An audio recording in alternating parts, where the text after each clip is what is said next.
right, good evening, everybody. I'm going to call to meeting the regular monthly meeting of the Dayton Conservation Commission. Today is Thursday, June 26, 2025. This meeting is being held in person only. It is not a hybrid meeting. It is being held at the Council on Aging, which is 1059 Somerset Ave in Dayton, Massachusetts. This is a public meeting which is being video and audio recorded for cable broadcast and internet posting on www.dayton-ma.gov and the Town of Dayton YouTube channel. The agenda items that will be the items that will be covered tonight are listed on the agenda, and the commission may discuss other items not listed on the agenda to the extent allowed by law. Would you please stand and join me for the Pledge of Allegiance? I pledge allegiance to the flag of the United States of America and to the republic for which it stands, one nation, under God, indivisible, with liberty and justice for all. To move into our first hearing of the evening is a notice of intent application for Carl Rebello of Bell Farm Estates, LLC at 0 Milk Street and 0 Council Oak Way, map 17, lots 109, 135, and 208. Mass DEP file number SE017-0520. Lisa, am I correct that they requested a continuance? Correct. Yeah. All right, so they've put in a request for continuance. I'd like to entertain a motion for a request to continue until our July meeting. So moved. Motion made, is there a second? Second. Any discussion? Hearing none, all in favor? Aye. Aye. Just realized Bob Rego never came in. What's the July date? The July date is the third Thursday of the month, which is going to be July 17th. Oh, he's trying to get him. Is it locked? It was locked? Yeah. Oh, we don't know how to unlock it, I guess. Sorry, guys. Excuse me. Oh, sorry. The low key was in there, but I think they broke it. We can always just cross out. All right, we'll continue to our next hearing, I was just saying that. which is a notice of intent application for T&A Realty Trust, Antonio Almeida trustee, Almeida Ridge Residential Subdivision to construct roadways, stormwater infiltration basins, associated grading, and utilities at 0 William Street, map 21, lot 20. Mass DEP file number SE017-0522. That's me. I caught right off the record. I'm Bob Rego with Hart Environmental Civil Engineer for the project. Good doing, evening, Bob? Bob. Would you please be kind enough to... Stand here. Please not bring the easel, but what I have to say is pretty straightforward. Before you go on, if everyone could just make sure they sign in after Bob's done. Thank you. Thank you very much. So I believe we've been in front of the commission a couple times in this project, at least twice, maybe 3 times. And we're at a point now where we're far along. We've been through the planning board. We've addressed all their final comments. Everything's good to go. Last time we were in, we had submitted some plans. They got reviewed by Weston and Sampson. We reviewed their comment letter, their peer review letter. Made a few responses to that, which I'll go over, which I believe we addressed those all fairly easily. So tonight we're here looking hopefully to close it and to move forward. The Weston and Sampson peer review letter included many of the same comments that were addressed in the planning board comments. One big comment they had, which kind of we had sent to the planning board, but the revised copies were not forwarded to us. We had done some soil testing in infiltration basins. That testing was sent to the laboratory. The laboratory reported the wrong soil types. So we used the wrong soil types initially for our calculation of infiltration in our basins. Weston and Sampson picked up that error, so we adjusted that, which required no changes to the basins, but it did require minor changes to our stormwater calculations. So we made those changes and to the stormwater report really, and they're reflected on these plans and the plans that have been resubmitted to you. Another comment that just required addressing was the apologize for not having an easel in here. No, we apologize for not having one as well. Let me just get the right. Looks like you got one Thanks, up. Niles. Oh, okay. Can I give you a hand getting these on there? Yeah, I'm just gonna put one up and it's gonna be quick. You probably can try to. Thanks.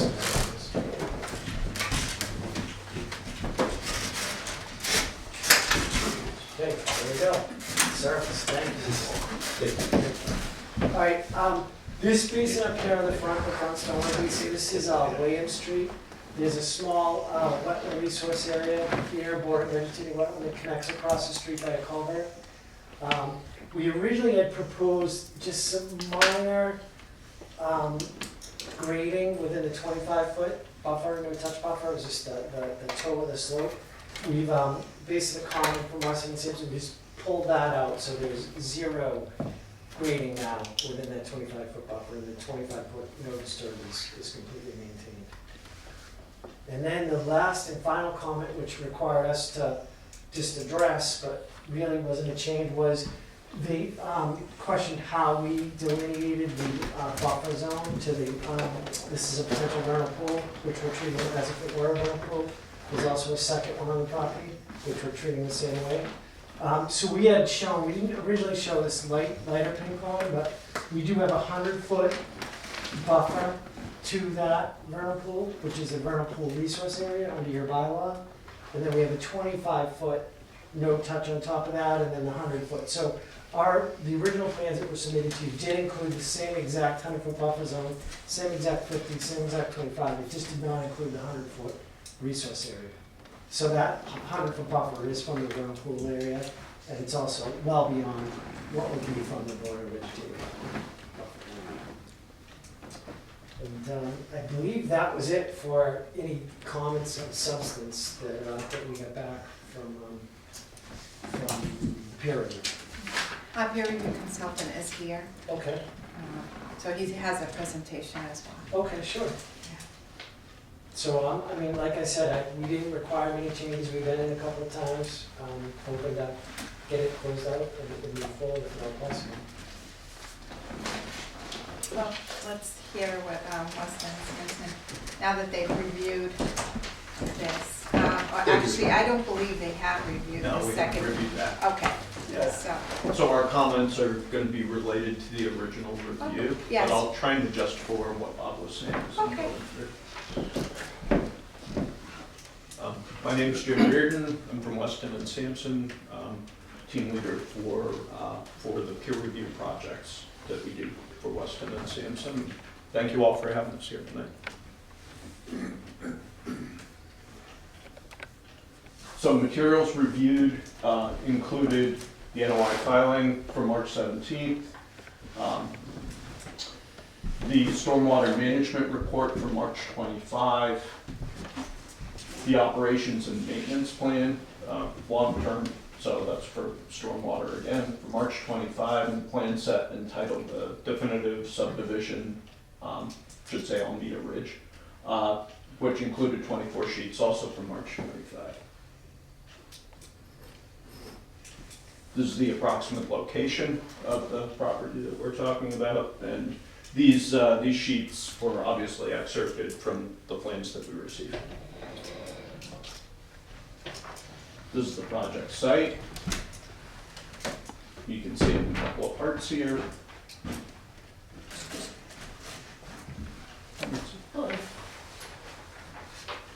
All right, so technical comments, I'll try and, like I said, summarize these and correct for anything that Bob mentioned. And again, we haven't reviewed those materials yet, so we'll need to take a look at those, assuming the board wants us to do that, or the commission, I should say. The applicant should clarify the magnitude of impacts in square feet in the buffer zone, so that the applicant should also clarify any vegetation or tree clearing as it is proposed, and if so, how much within the buffer zone. Can I just interject as you're going in? But we added that to the narrative, so that I didn't comment. So that's been That's addressed. been addressed. Okay, We good. submitted a revised narrative which included those numbers. All right, yeah, and if you, no, that's okay. If you want to address items that were included in the narrative as we go through them. Thank you very That's much, helpful, I Mr. think. Gutierrez. Yeah, so the permit plan should be revised to correctly show the local buffer zone to the vernal pools. I know you were just discussing that. The project does not comply with the local 25-foot no disturb zone, and the applicant should address this. I think you talked about Yeah, that that's as well. that front basin, we slowly grading away. The applicant should clarify if the work is taking place between the BVW series A and D, existing raised walking path between the wetlands next to the vernal pool. Can I quickly address that? Yeah. That path that he's discussing was a path that goes over the top of a water line. Back probably 15, 20 years ago, they extended the line from William Street over to the abutting project to Hunter's Hill to the easement. When they put that water line in, they installed a path, so the path that's shown is an existing gravel path. So no work. It's gonna be maintained as a existing Yeah, it's not in easement. our job to maintain it, but yes, yeah. Let's see, the applicant should clarify what erosion control will be used. I don't recall. I clarified that on the plans, I was more specific to say a 12-inch mulch filled sock. Great. The commission may wish to require only native plantings within their jurisdiction on the site, as some plants proposed on the planting plan are not native. Yeah, we had proposed street trees, some like Zelkova, which are non-native mass plants. I've changed it, the only thing that we do now show on the list are native plants to Massachusetts, tree species. I haven't had a chance to look at that yet, but Yeah, it's just that there's like 6 or 7 street tree species that we suggested. And I did double, triple check they are native Massachusetts species. Some additional comments here. The commission may wish to include the following conditions in the order of conditions. Approval for the roadways, utilities, and stormwater infrastructure shown on the plan set. Permit applications for residential structures / development of the residential lots will need to be submitted under separate NOIs for the commission's review. A copy of the SWIP, so the Stormwater Pollution Prevention Plan, once it's prepared, be sent to the commission for their records. Native plantings within the Conservation Commission jurisdiction. We're just talking about that, of course. Okay, and then there are a couple of, I want to make sure I didn't skip something. Yeah. There are a couple of stormwater comments here as well. So this is standard 3, which has to do with recharge with stormwater and having the adequate amount of recharge so that you're not losing groundwater flow and so on. Basically, under this standard, additional test pits should technically be performed. Additionally, in reviewing the stormwater calculations, it was noted that the engineer was taking the approach of using infiltration rates. I know you were just talking about this a moment ago related to the soil types and that you revised that.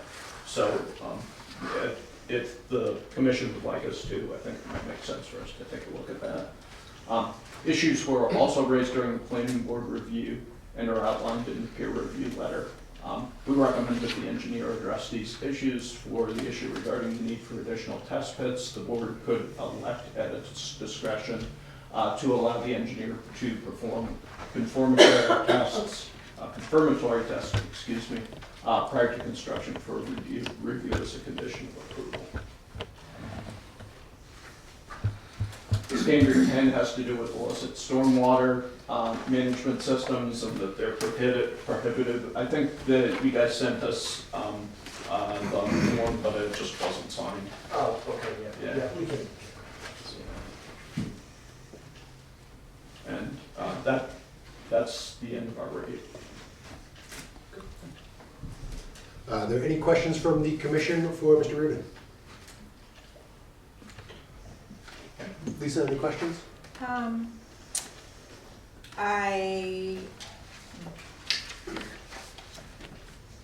So you said that you think that it was possibly already addressed, the stormwater issues, correct? I think the stormwater, well, he Except- described them as yeah. being addressed.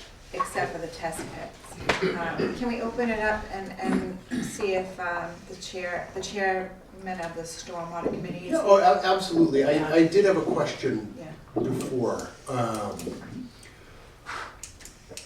I know that there was an issue with the laboratory who had initially provided the wrong soils. And did you say that Weston and Sampson has not had the opportunity to review the updated That's correct. information? Yeah, It was just really, it's changing from one soil type from sandy loam to loamy sand.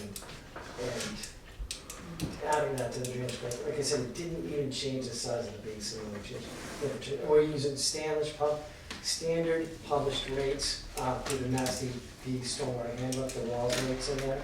So it's really a simple change that was addressed and stamped by me, a professional engineer, that it works correctly, so. It seems to me excessive to require additional review of that one comment, but that's the decision is up for you. It's only, the only difference is a little bit more loom than what they thought. No, Yeah, there's a or little more, more, there's a little higher more percentage sand. of silt when they didn't subtract out the right initial amount of the. So it's more sand? It's Loamy slightly sand. more fine material, silt, that resulted in a finer type So of material. slower. So a slower Penetration. infiltration rate. So we changed that infiltration rate in the drainage calculations, which were done, and it's still, without changing the size of the basin, grading, outlet control structures, anything, it still worked perfectly fine. Now, Mr. Reardon, if I may, in your experience, is there a possibility that this differentiation between the types of soils can have a material impact on the drainage? it can, yeah, it's possible. And I'm not refuting what Mr. Rego is saying. No, certainly, I completely understand. I just feel that when it's the matter of a subdivision that's fairly close to the resource area, my initial impulse is to measure twice and cut once, but I'd like to really hear what others have to think about it. And as Lisa mentioned, the chair of the Stormwater Committee is with us this evening. Nancy, did you have any input on this filing? I'm sorry, I was late. Are we talking Albion? Yes. There were a number of waivers requested, and the planning board forwarded them to the Stormwater Committee. And today, Mr. Ferry and I finished that up, and I responded to all of those on behalf of the Stormwater Committee. So I'm not gonna discuss those tonight because the planning board needs to act on them first, and I'm sure they will share them. One of the questions I had was in reading just through the waivers, are you aware that this town has its own stormwater bylaw and regulations? I am, yes. Have you read them? Yes, I have. You realize that those are based on the EPA standards? Do you realize that the EPA has primacy for stormwater in Massachusetts, not the DEP? Our bylaw and regs are based on what the EPA requires. So all I would say to you is, when the waiver responses are discussed by the planning board, you may find that our response is more restrictive than the Mass DEP handbook, and that's why I asked the question, if you're aware of what our regs were. And again, I'm sure they will share it at the appropriate time, but I do remember there were some issues in there that we saw that we questioned. Okay, US EPA has control over stormwater management, MS4 stormwater management, which is a municipal and typically not a. I'm familiar with that, I Yeah, file yeah. those. I know, yeah, so typically not residential projects, typically it's the Mass DEP stormwater management standards, which are the things that are within the. The problem is, we Within know that conservation. post-construction management in the DEP handbook Yeah. is not in line with what the EPA requested well over 2 years ago. And the reason I know that is because 50% of the communities in this state accepted and referred to the DEP standards. Yeah, And we are in violation too, right. which is one of the reasons why we have Weston and Sampson, an engineering crew, going through all our bylaws and stuff to bring us into line, so we don't get fined. But, okay, I would have to see your comments, because Again, I'm not here to discuss what Mr. Ferry, who's the highway superintendent, and I put together in discussing it. I'm sure it will be shared. One of my questions in there is the developer aware that the town has its own bylaws and regs, and did they read them? Because in what I've read, I only saw Clean Water Act once, and that struck me as odd, because Clean Water Act is as powerful as the Wetlands Protection Act. So I'm glad to know that you have looked at them, but I will leave it up to the planning board. relative to discussing those responses. Thank you. Thank you very much, Nancy. Thank you, Nancy. Does anybody else have any questions on the commission? I'll open it up to public commentary, if there's any questions from the public, but please be advised, and this will stand for any filings tonight where we do take public input. This is the Conservation Commission. We deal with wetland matters and natural heritage, protected wildlife areas. We have a particular jurisdiction, so we're not the zoning board, we're not the planning board. So if anybody has any particular questions for either engineer that pertain specifically to conservation issues, I'll entertain any questions from the audience tonight. Okay. Hearing none, I'll open it up to the commission again for discussion. What are we, any thoughts on what you would like to see?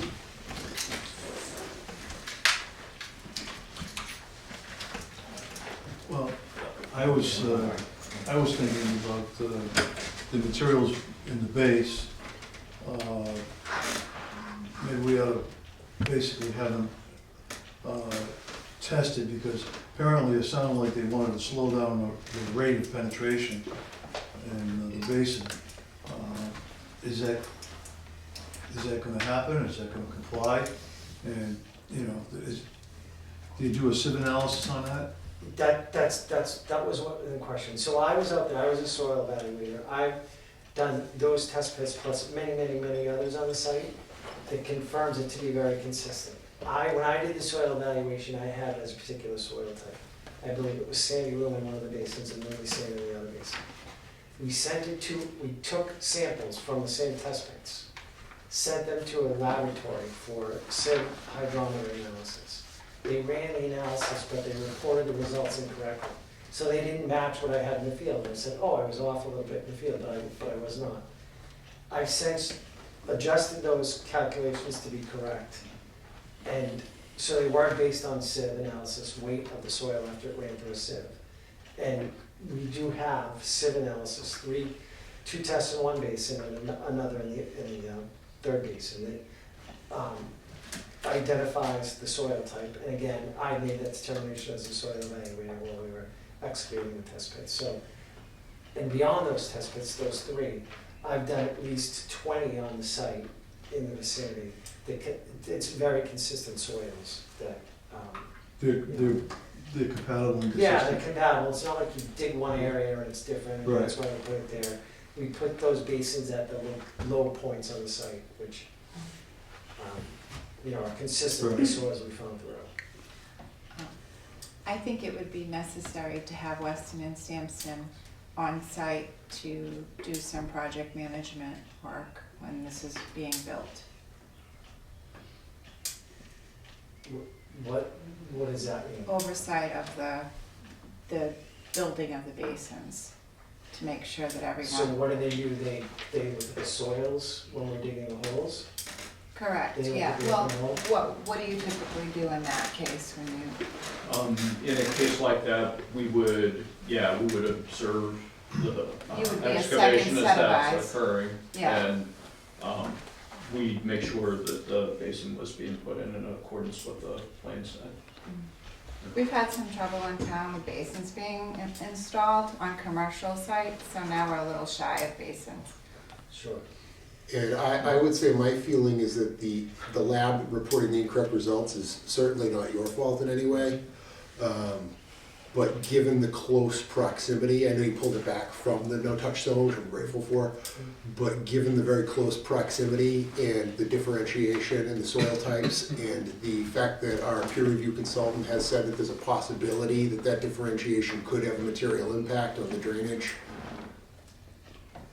I personally have a degree of apprehension. I don't know what the rest of the commission feels, but I'll ask again if there's any further discussion, and then if not, then we'll entertain a motion. Just so you know, I responded to those comments within days of receiving them, maybe 2 days, and get them back in with hopes that we could close it up. It's been going on for a long time, we're just trying to get closure to the project. I'd be fine to continue, I'd prefer not to. Like I said, those drainage calculations, I did the initial ones, stamped them as professional engineers. They were reviewed, they were okay except for the soil types. I made the change with a simple soil type as infiltration rate. and reran the calculations. So it's a very simple operation that is, but if you prefer to have a second review, I think he's right in that respect. But I also agree with Lisa, we should probably have a little oversight, just in the basin itself and the materials that are in there. This way here, we could probably close things out. Yeah. Lisa, could that be conditioned? Yeah, definitely. I don't know, do we Did need we a agree? bond? Do we need some sort of a bond or some sort of a, I think we need an estimate from them for that, correct? I think we could close it, well, let's think about this. I mean, the planning board typically has oversight requirements for the subdivision, so I'm unsure how the two could be mixed. Yeah, it would have- But there will be bonds and there will be, I don't know about bonds, but there'll be, they're. Well, these funded. guys need to get paid. Yeah, they'll be funded, there'll be an account for review that's funded, and you can do the same thing here. We're fine with that, I'm fine with that. Is there a project bond or a road bond required on this job? There probably won't be, typically, if they plan not to finish construction or looking to release lots before then they bond the road for its completion. But I'm unsure how this one will work, but there'll certainly be oversight requirements by the planning board for inspections and. Does the town require a road bond when the project is? I believe so, yeah, yeah. So that would come under his road bond anyhow, if that's the case. Nancy?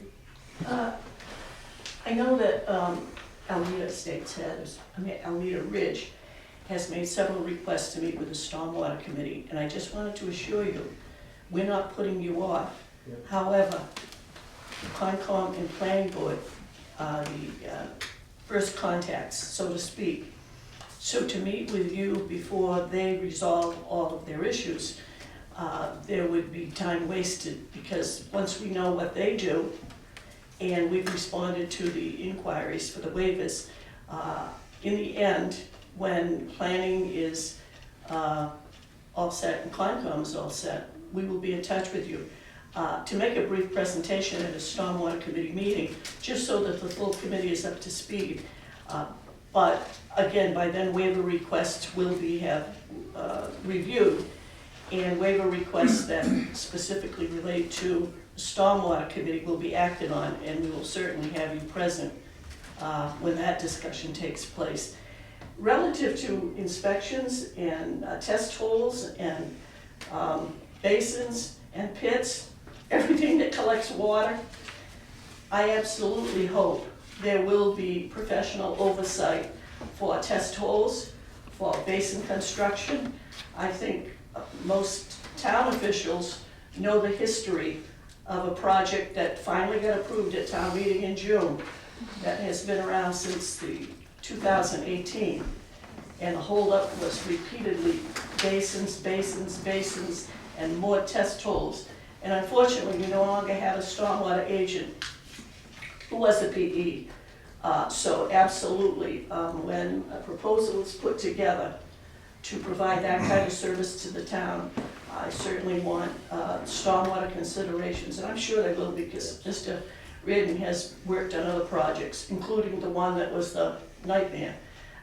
So I just wanted to make sure that the requirements of stormwater for inspection are followed, and we're included, and as Lisa said, we don't want more nightmares. And this is not a criticism of any project that is before you now, but as I said, as town officials, you know the history I'm talking about, so thank you. Thank you. I echo Nancy's sentiment wholeheartedly.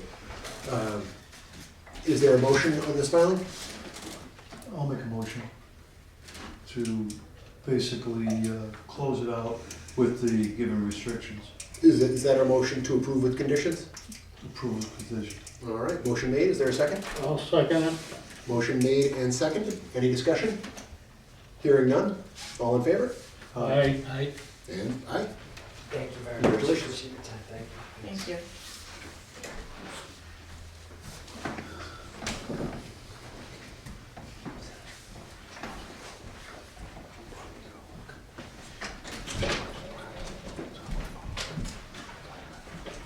so now we're moving into the notice of intent application for Zero Elm Street LLC at 2231 Elm Street, map 20, lot 84-4, to construct a storage building with associated drainage, parking lot, grading, and landscaping.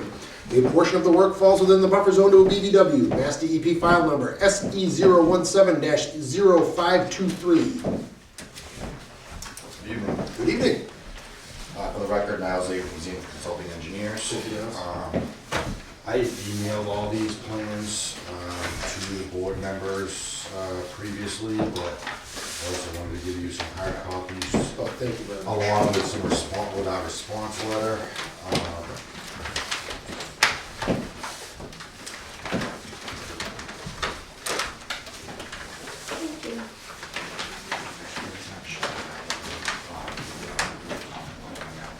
Yeah, they each have one. Yeah. Thank you.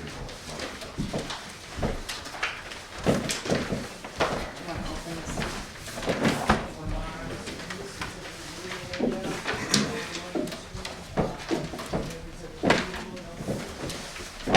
So we were before the commission previously for this project, and at that time we were still waiting on comments from Weston and Sampson, and we were addressing comments made by Weston and Sampson to the planning board. We've since been back to the planning board. Planning board, and I don't speak on their behalf, but they were generally in favor of where things were. The chairman had reviewed the comments, our responses, and was in agreement with them. They were essentially going to approve it that night, but they held off until the commission had a chance to go through it, and they wanted to make sure that the Conservation Commission was in agreement with what they had before them, before making a final decision.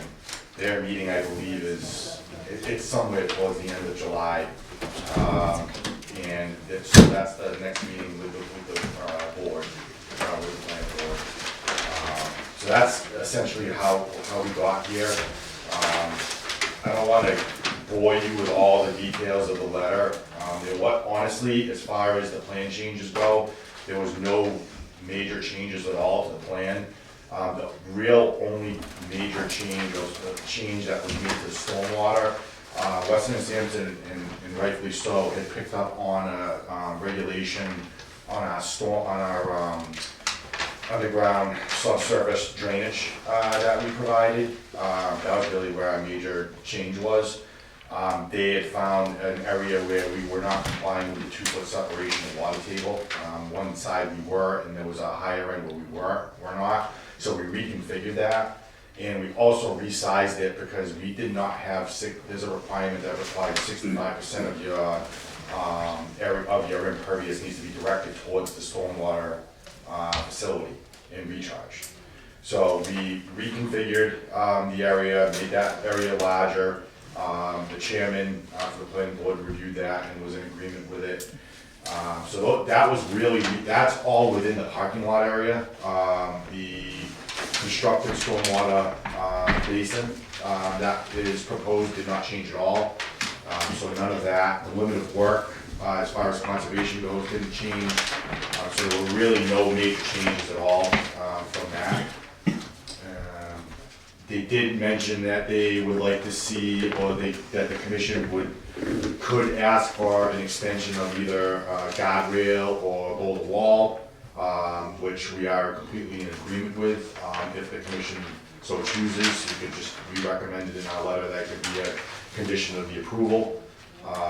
That was really about it. I know your representative from Weston and Sampson here, I'll let him, talk about it a little bit more, but generally speaking, those were the kind of the major things that were brought up in the letter. And I'd be happy to answer any questions that you have after you hear from them. Perfect, thank you very much.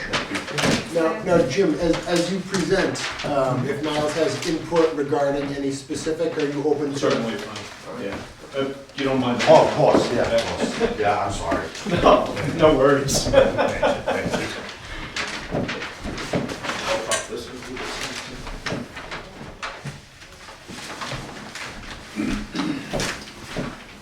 All So as before, I'll try and go through and elaborate with comments that we've received, and that was his presentation a moment ago.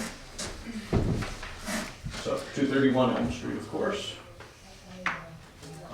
These are the materials that we reviewed thus far. I know there's some new materials that have come in. We haven't had a chance to look at those yet. Most of these are from April 8th or thereabout, and they included the normal materials, you know, notice of intent application, the site plan, storage facility plan, 21-day waiver, and stormwater management report. This is the location of the site we're talking about. Here's a little bit more of a close-up on it. So this is existing conditions, or I'm sorry, this is proposed conditions. Technical comments regarding the Wetlands Protection Act. The applicant should clarify alternatives considered for the location of the proposed work to minimize the impacts to the resource areas. The project does not propose any plantings within the buffer zone. The commission may wish to require native plants within their jurisdiction going against the buffer zone. I think you addressed that, correct? So that, really, we left that open to the commission. That's really one of those things where, so I can tell you, we did, as I mentioned in the last presentation, we did the building. Now, this is a fairly large site, as the commission is probably aware. We mimicked this building from a building that was done to the north of this, which had buffer zone impact as well. It's almost exactly the same layout. We did not provide any plantings in that. The commission did not require it, so we did not propose it. We're open to suggestions if the commission would like to see something. That being said, that's kind of where we stand, is we've mimicked the last proposal. Yep. I think at a minimum, maybe some native ground cover is what I was thinking. Maybe not trees, but some ground cover.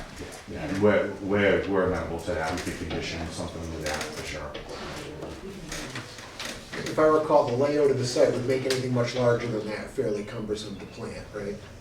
That's correct, yes. That's what I thought reading through the comments. Especially with the slopes, and it is a glacial till, it's tight soils. So anything on those slopes isn't gonna really withstand. So yeah, and again, we kept the limit of work as tight as possible. So, and if anybody, if you see the one that was done on the site, they've done a really good job of keeping it pretty well, within the limit of work, and it does look actually really nice. Well, just to piggyback on it, I think maybe the way they planted it now is mostly grass, right? So there's probably a lot of maintenance. But I think if we could incorporate some pollinators, so maybe cut it twice a year instead of like every week into it, even if it's just in the middle between the two buildings or something, it might go a long way. And it would be cheaper than trees, right? Oh, that's for sure. All right. The applicant should clarify if dewatering is taking place, and if so, where. I think there was a dewatering detail. There is. It's if necessary. It's really gonna. I think it's gonna depend on the time of year.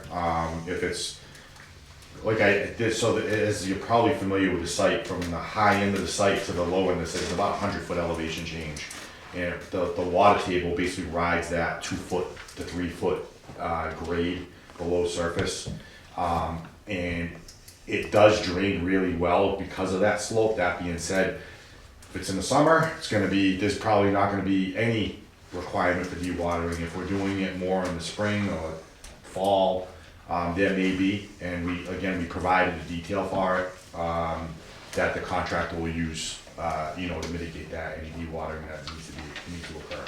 The thing that we would request, and maybe already did it, is indicate locations on the site where the dewatering will occur if needed to. Yeah, absolutely. Applicant should clarify if tree removal is proposed, and if so, how much in each resource area. Yes. So the limited clearing essentially follows the substock and erosion control, but the tree limit has been shown on the plan. So we do have that on that. Commission may consider requesting the guardrail be extended, we were just talking about that. This is the area with the guardrail, it may have changed in the plan set you just provided, but currently stops here, and we kind of recommend it going around.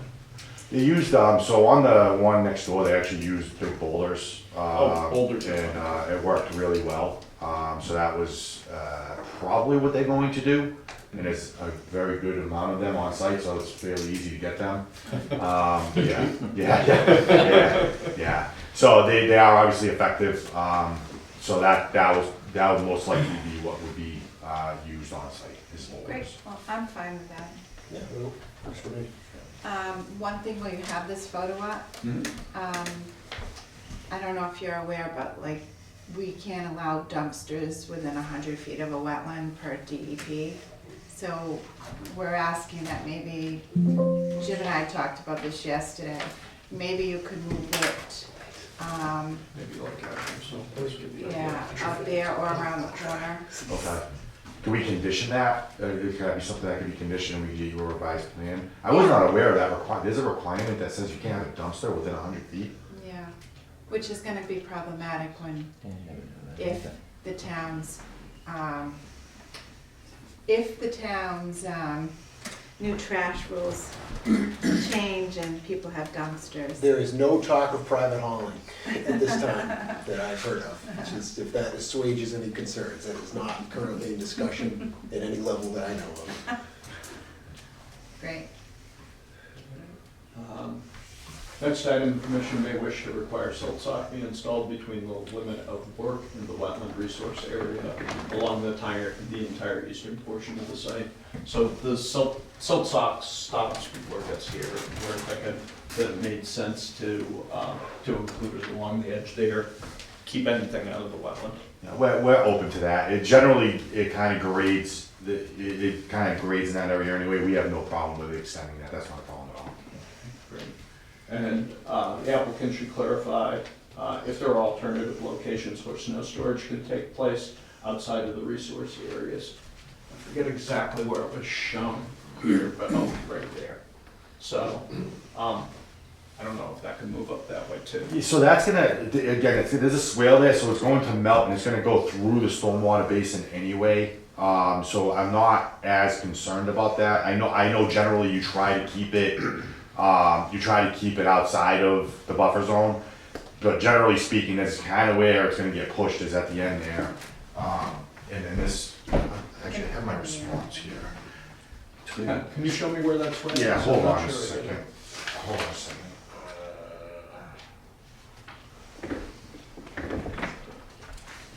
I apologize, I was trying to find,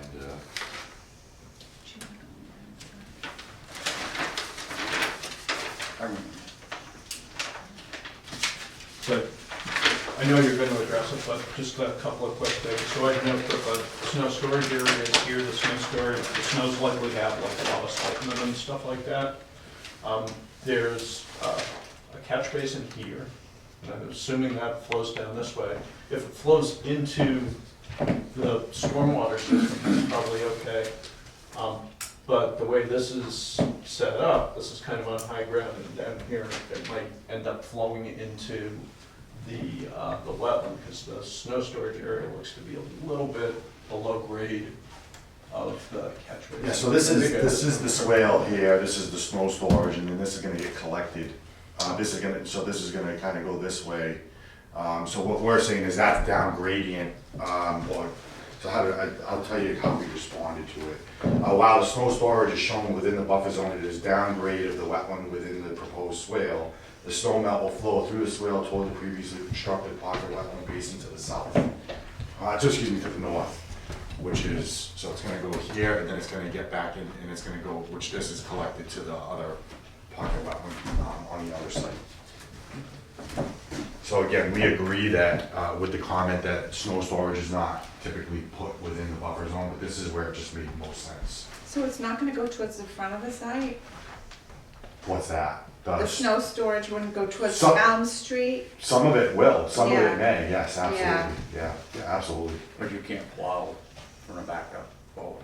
right. You're gonna make yourself a path. So maybe it will melt and go under the driveway and a culvert? So, I mean, some of it may. I mean, I guess I'm in the mindset of the salt, I'd rather have the salt go into the drainage basin than into the wetland. Somehow, however that needs to happen. I mean, it's gonna be filtered a lot through that water, through that grass swale. So that's kind of the idea. You know, that was kind of our thought process with it, but we're open to suggestions, if the commission has any.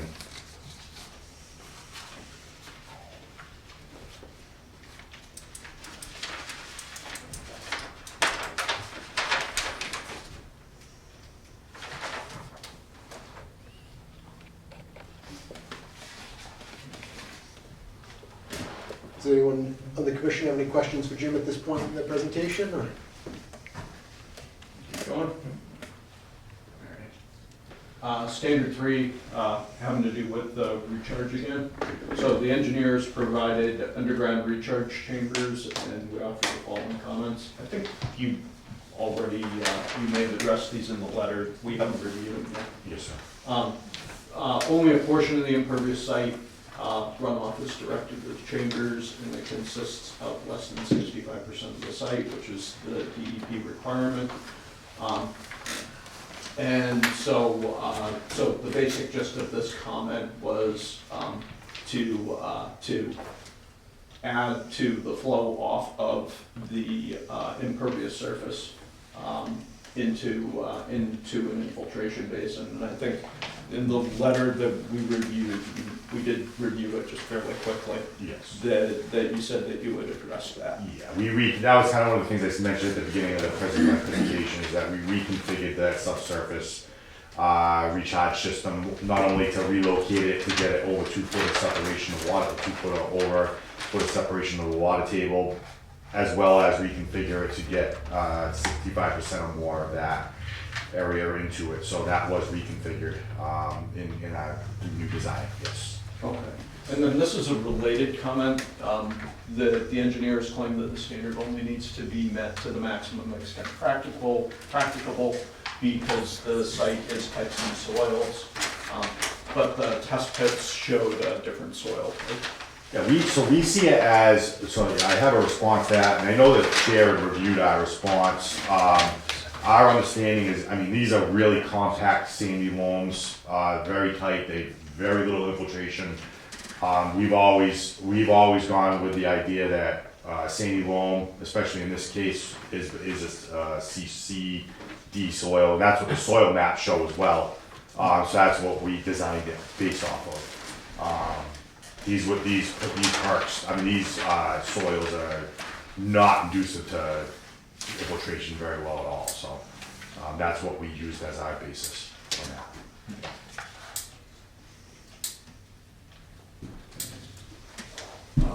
Excuse me, the next one is separation of seasonal high groundwater could not be verified at the location of the infiltration switch. So there was soils done, I mean, we're right around 2.5 to 3 foot of separate, 2.5 to 3 foot below grade everywhere on the site. I mean, it's a fairly large site. Everywhere we dug, that's where we're at. So we held 2.5 feet, which is very conservative for what we had found, and that's what we did. So, and we had holes right, fairly close, just not right in it. So that that's what we held. And most of it is a fill where we're doing this, so it's way above it. But there were, and as Mr. Reardon may mention in the next comment, and I had mentioned, is the 2 foot separation. We did not meet it in one portion of it, so we did relocate it to meet that requirement. So, yeah, that's where we stand with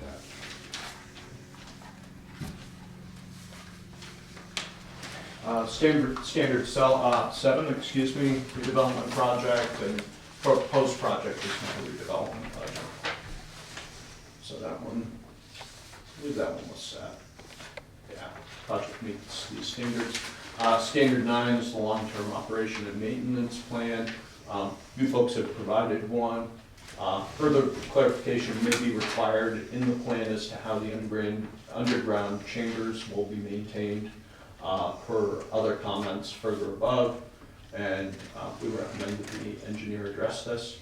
Standard 10 has to do with illicit discharges to the stormwater management system and that they're prohibitive. I think you guys provided the form, it just didn't sign it. Yeah, I believe it's all taken care of this. Thank you. So you did provide a signed, Yes. okay. I have a question. Please.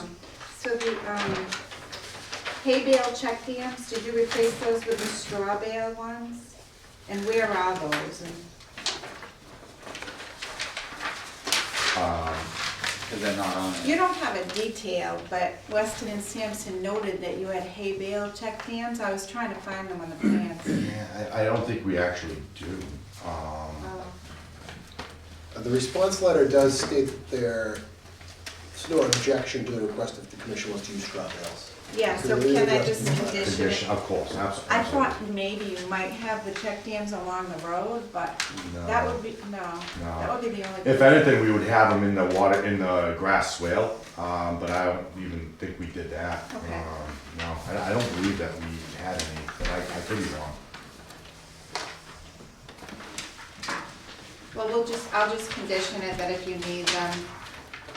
Absolutely, well, we're absolutely in favor of that. And then what about the dewatering? We can condition that, Just be placed That you outside s- the 100-foot buffer, yeah. absolutely. Was there anything else you guys could think of? I did have one other question. This is a question for you, Miles. I believe that in the letter, I think I saw it earlier, that in terms of alternate siting, which I'm not proposing, but that the applicant preferred not to explore that because they wanted to maintain the rest of the site for potential future development. Is that right? That is correct. And since we are doing some cutting in the buffer zone, is the planned potential future development, is that in a resource area to your knowledge? or As of right now, based no, on the- no, so if you're familiar with the site, the southerly portion, which is much higher. At the beginning, it shows the locus. I can, Thanks, yeah. I can show it on here if you like. Thank you.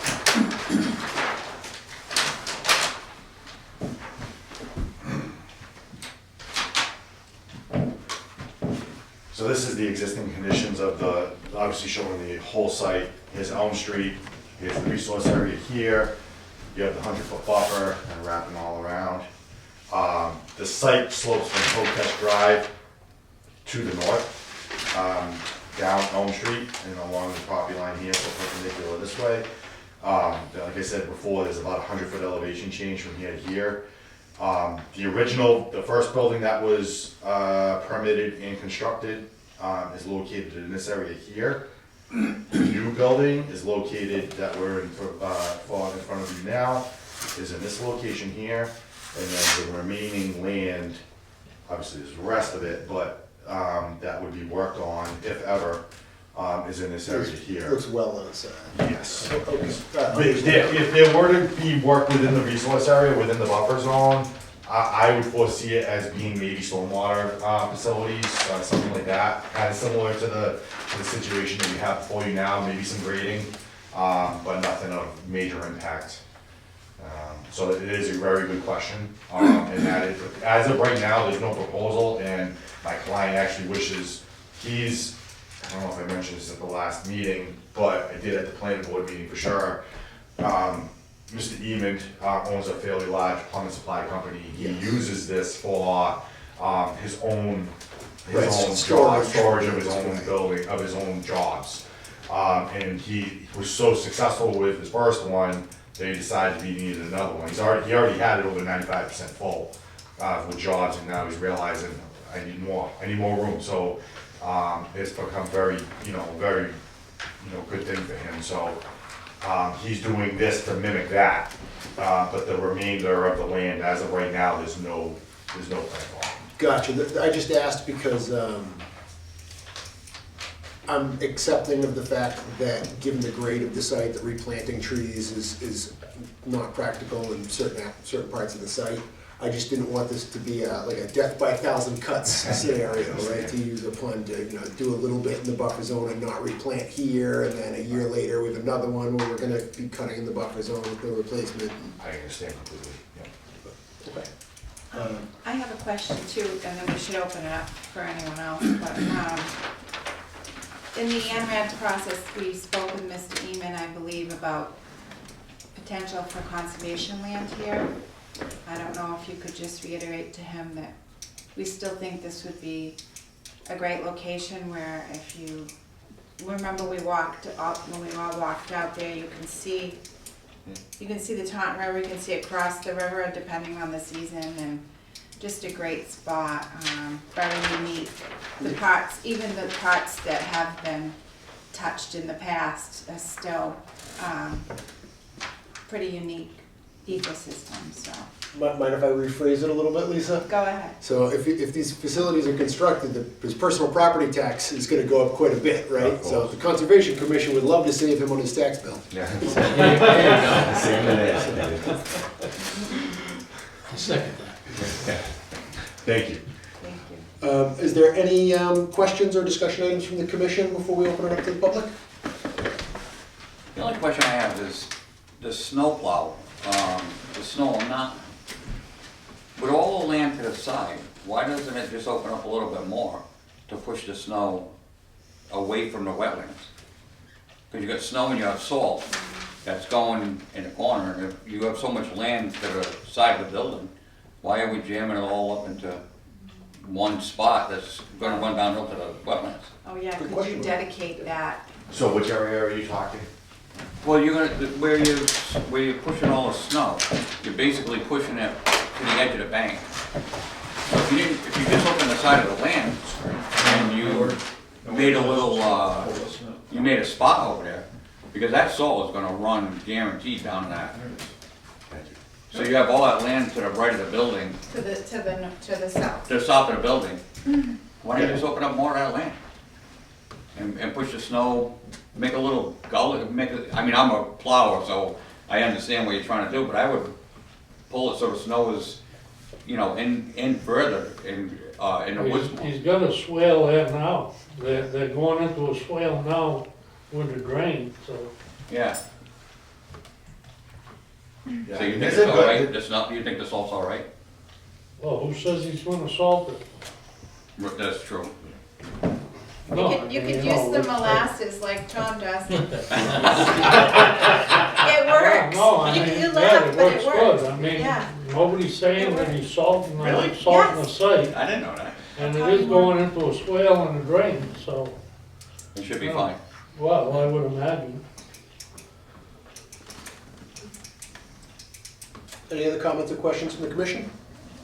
I mean, we could also condition it so that, you know, the best available technology as far as de-icing, I'm fine with that, you know? I mean, it's, you know, he's not gonna, he needs to make room for himself, I mean, I obviously don't to think work. this is gonna be a high traffic area where there's trucks in and out all the time. No. No, definitely not. That's all. But we also have to think about the future use too. Well, no, I right? realize that, Lisa, Yeah. but, you know, he's trying to contain that, he's working on a pretty good slope down there. Right, It's Yeah, if there was anything that was gonna change significantly, it would have to come back before the planning board, Right. as you know, for a modification, so that we'd be aware of it. So if it was gonna change from anything but a warehouse, it would have to go in front of the planning board for a modification of the site plan, either by special permit or site plan review by right, and it would have to go back in front of the building inspector as a zoning Even if you enforcement just officer. open the land up 30 more feet wide? Oh, no, I'm just saying, because we were talking about the traffic flow. Yeah, if Oh, the yeah. usage ever changes. The uses Right. of this, if the usage change, I'm sorry, yeah, no. Right. Any other questions or comments from the commission? All right, as we open it up, this is just another friendly reminder that we are not the planning board, we're not the zoning board, we do not deal with traffic or noise or property values. But if anybody has any conservation-related questions or comments, we'll now ask for public input. Nancy? Yeah, just from a stormwater perspective, Tommy, by the way, Tommy uses molasses and magnesium, and he pre-treats also, so. That's town-wide. That's pretty impressive. That's impressive, yeah. I never even heard of it. Yeah. Oh, yeah, it's Oh, been yeah. around for a while. As a matter of Channel 10 actually did a story about his concoction. He told me he didn't invent it, but Well, Rhode Island could use a little pointers from him. he was on Channel 10. If They should have watched Watched it. the, yeah. Anyhow, from a stormwater perspective, we're familiar with the first part of the project. And like I told the gentleman from Almeida, after planning and Concom, get everything done, and we get the reports in from Weston and Sampson, we'll ask you to come in. I'm sure there's gonna be waivers like the last time. And so, other than just kind of following where it is, we won't be meeting for a bit. We will be in touch with you. Thank you. You're welcome. Thank you. Mr. Chairman, could I move over there and free up this seat? Oh, please, by all means, please. I won't vote. Okay. And like Paul said when he made his comments, I'm a member of the Board of Assessors. I'm not here to talk about taxes. Oh, God. If there's any, is there any further input on this filing? Any public input? All right, given that there's no further discussion or commentary, I'll now entertain a motion on this filing. Motion to approve 0 Elm Street Is that with conditions? with conditions, with said conditions. All right, there is a motion on the floor. Is there a second? I'll second. Motion made and seconded. Any discussion? Hearing none. All in favor? Aye. Aye. But there's none. And I also have You're all until set. the 17th. Hopefully I don't take that long. Oh, that's all. Hi, Bill.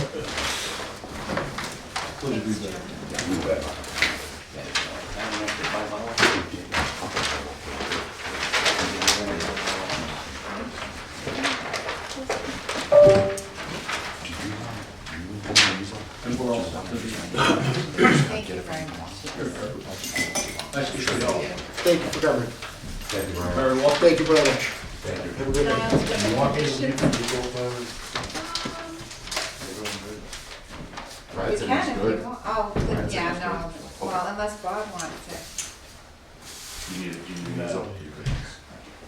All right, Thank you, guys. take care. I'll let you know when the orders are ready.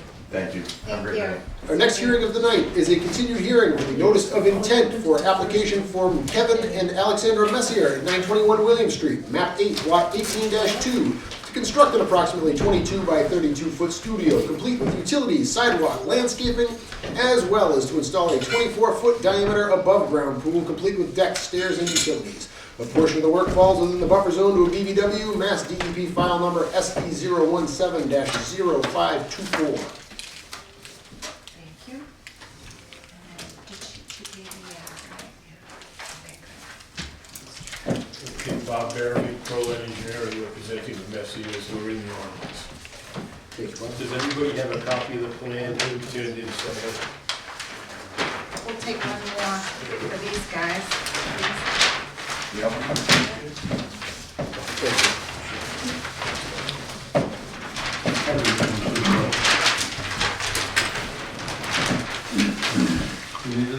No. Okay, the Messiers live in this house off of William Street. You come down the driveway, the house is located here, there's a big stockade fence over here. So in case you Is this come in. across from that new, the white new house? That's what keeps getting hit. Yeah, no, yeah, I know right there. That's the fence. So recently, we provided the board with a certificate of compliance for the house and stuff. It was kind of overlooked from years ago, and that was taken care of. What they'd like to do now is where the driveway comes in, it pretty much ends here, they have a little garden area here. At the end of the driveway, they'd like to construct a 32-foot by 22-foot studio. The studio is to be placed 53 feet from the wetland line. I'm showing the 25-foot no-touch zone the 50-foot no structure zone. The Brandon Fairness of Ecosystem Solutions recently hung the flags. I think Lisa may have gone out there to look at it. Yeah, I did. Dave and I went out. Okay, and after we filed that, I think in April, then there was talk about putting a pool on their site. So we talked about that, and then we decided to revise the plan and to add a pool, a deck, and some stairs, again, outside the 50-foot no structure zone. We initially filed with conservation, when we filed with the board, we did get a file number, we got no comments back from the state. And then we sent the revised plan with the pool and the deck and stairs on it, with the revised NOI application to DEP when we sent it back to the town. And again, haven't got a response from DEP. It's all buffer zone work, so yes, it's something was all the same project, so that's where we stand. It's lawn pretty much here, so we're not planting any trees or any woods or changing any direction of flow out there on the site. And that's pretty much it. I've got some erosion control. I had originally put it here because the driveway is here and they're gonna be doing some excavation there to keep the foundation in. I didn't put anything around the pool, but if you want something around the pool, they could also do that too. All right, that might be good. There is a stone wall that was there before the house, and it's remaining, well, that's gonna just stay there. And this is all existing, It's the all lawn existing. areas. And it's all the lawn areas, the tree areas, this wall that comes in here, it's pretty much tree back in here. There's actually a driveway that comes in here from the easement, there's another house back here, not theirs, but a neighbor. But all this is existing. Yeah, everything's fairly close to the footprint of the existing structure. And I believe, was there a site visit done here, Lisa? Yeah, Dave and I were out there. I just have a couple quick questions, Bob. Sure. How much grading will be required for any of these? I think the studio is gonna just come right off the driveway, right? So they're just gonna walk off the driveway and go into the studio. It needs So to be there's not- accessible because I want it for my photography business, so it needs to be basically Flat. flat with, and if it isn't, we'll need to worry about some kind of ramp. So that's the plan, to make it as flat and off the driveway as possible. And are you gonna have to cut for the pool, cut into the dirt? It's an above-ground pool, so sometimes I'm not a pool installed, but a lot of times you remove the loam in case there's any rocks, you put like a bed of sand down, Yeah. Crushed just so stone. that Yeah. nothing's And it is a headed. hill, so we'll need to excavate Yeah.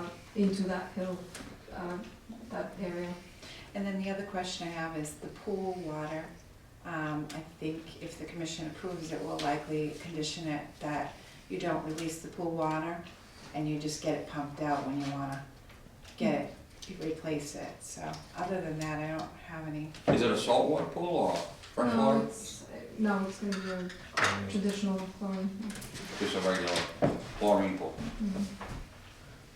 Yeah, that was echoing Lisa's question. Yeah. About, how's the water getting out? So I think Yeah. as long as that was conditioned, that we pump the water out rather than just kind of, put it back towards the wetland. And that only happens when we decide not to use the pool anymore, right? Or is, Yeah, when you have to empty it or weatherize it, yeah. And you said that the studio is going to be a photography studio? That's cool. The reason I bring it up is because it's not officially been decided yet, because the town passed a bylaw at the annual town meeting regarding accessory dwelling units, or governing accessory dwelling units, and it's undergoing review at the Attorney General's municipal law unit right now, so it's not a binding law yet. But the reason I was asking is because in the event that this was intended to be used or potentially going to be used as an accessory dwelling unit, there are exemptions for the replacement of a failed septic tank, but the enlargement of one is not exempt, so it could require filing. So it's just something that I wanted to put on your radar if there was an intention in the future to use it as an accessory dwelling unit. Just, be aware and do due diligence, but since this sounds like it's for personal use, that kind of invalidates that. I just wanted to bring it up. Does anybody have any, right after I finish saying we're not the planning board. Does anybody have any questions, comments, anything? So you're No. basically just gonna Okay. dig out like 6 inches, 8 inches, put the slab down, put up. Yeah, we're aiming for the slab. Yeah, it's not a big deal. You're just gonna remove the dirt from the site. I feel comfortable with this. I would like to see as one of the conditions, I would just like to see erosion control around the pool. Other than that, I don't see anything else that bothers me. And the pool water and. Yes, and the condition of the pool water being pumped out. Yeah. Yep. And typically, I don't know if it's gonna be a problem for you, but in the conditions, I usually, require, no pesticides or herbicides be used on the property, but if that's gonna be a problem for you, We you don't. try to stay all natural anyway. Yeah, I put it in there, like, as an ongoing order of conditions. Hopefully, the next owners would be as cognizant as you. Okay, we're good. All right, yeah, if there's no further discussion, I'd like to entertain a motion on this fund. Motion to approve notice of intent application for 921 William Street I'll second. Is that with conditions? with said conditions. Is there a second? I'll second. All right, there's a second. Any discussion? Hearing none, all in favor? Aye. Aye. Congratulations. Will there be any disturbance between those two areas? This is gonna come off to this stage, to the slab, and the steps is just gonna come right from that up to the foot.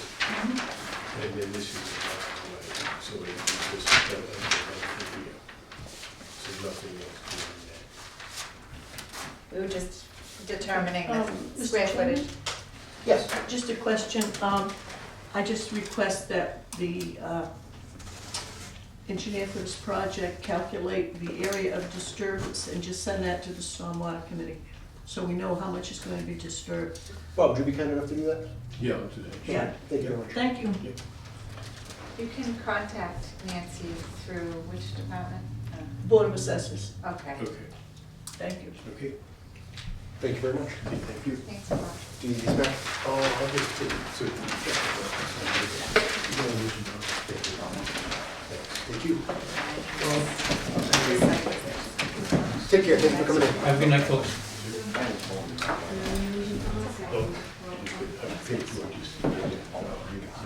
Our next hearing is review, discuss, and act for a new hearing for a request for determination of applicability from Michael Rodericks at 1824 Smith Street, map 14, lot 16-2A, to construct a garage with driveway and associated site grading within the 100-foot buffer zone of an isolated vegetated wetland.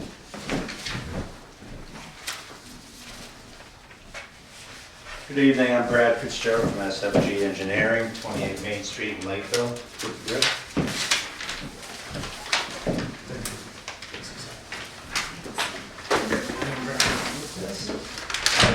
I'm gonna take one back. I'll keep it. You guys here? Yep. Yes, you have it, at least it's a picture. One moment, huh? I didn't say it.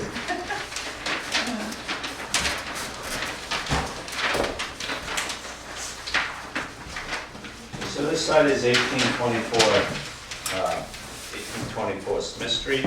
There's an existing house here, here's Smith Street.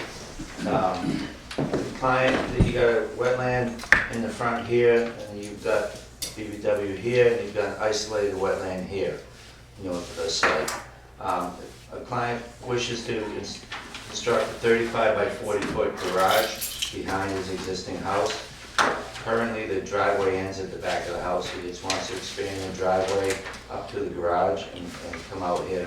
He's gonna have doors on this side and this side, and he'll have a pedestrian door also on the north side. So he's looking at a gravel driveway that would just give him enough room to get out and head back down the driveway to the street. At its closest point, this garage would be about 103 feet from the IVW and 127 from the BW in the back. The driveway itself would get to within about 65 feet of the IVW.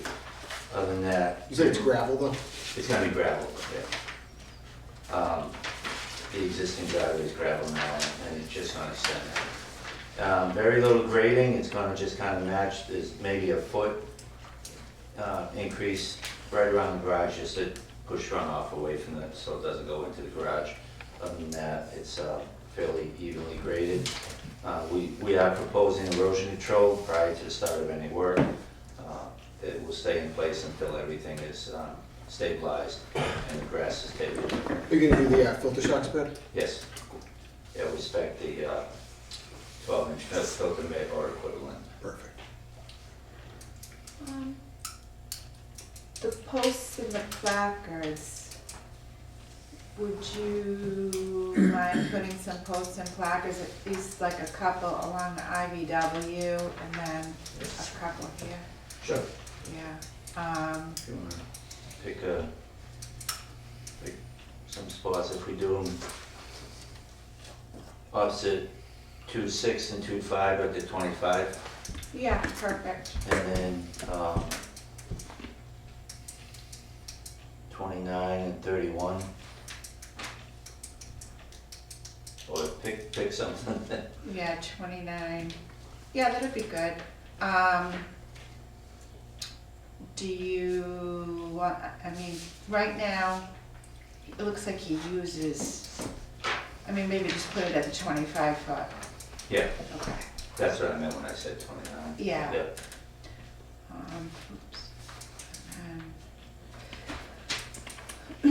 No major tree removal for this, correct? Correct. I know you've been on the site, it might be, there's some brush, might be a small tree or two, but he had it marked out in the field, and it was just, it is a lot of like pushover, you know, maybe some old grading, old trees or stumps or something that he just needs to clean out to make himself a level base.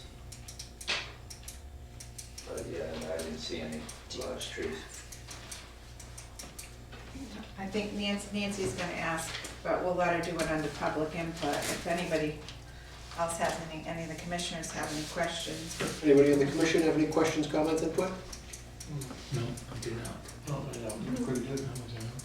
Nancy, did you have any comments you'd like to offer on this? Again, just a calculation of the total area of land disturbance. About 0.15 acres.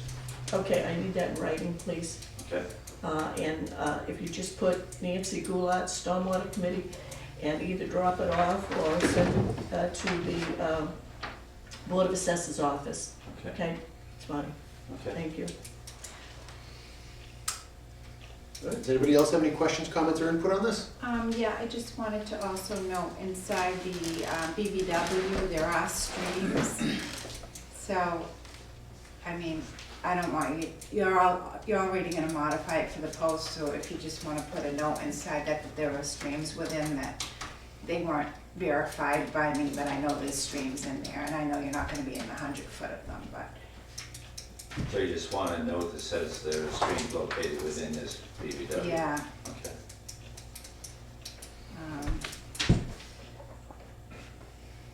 Is there any, maybe we already asked this, but is there any real fill required for any of this work?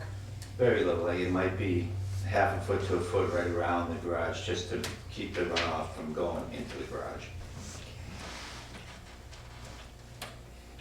All right, any further questions, comments, input?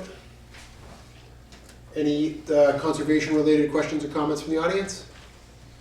All right, just for the edification of the public, this filing is not a notice of intent. This is a request for determination of applicability, where we are seeking to see whether or not a full notice of intent needs to be filed in this project, or if the project is minor enough in scope or impact that the concerns can be addressed without formal filing.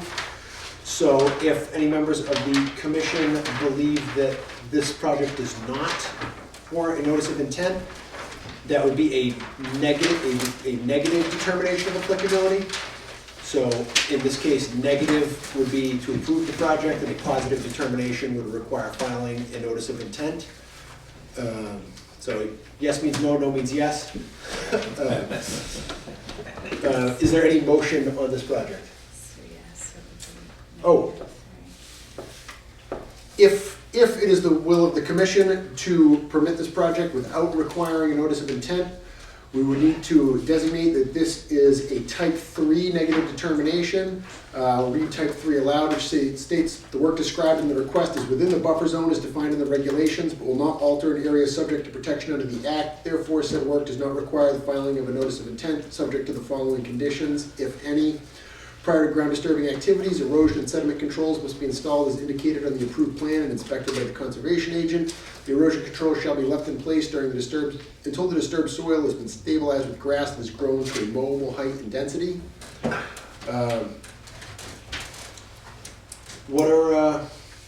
What's the will of the commission on this?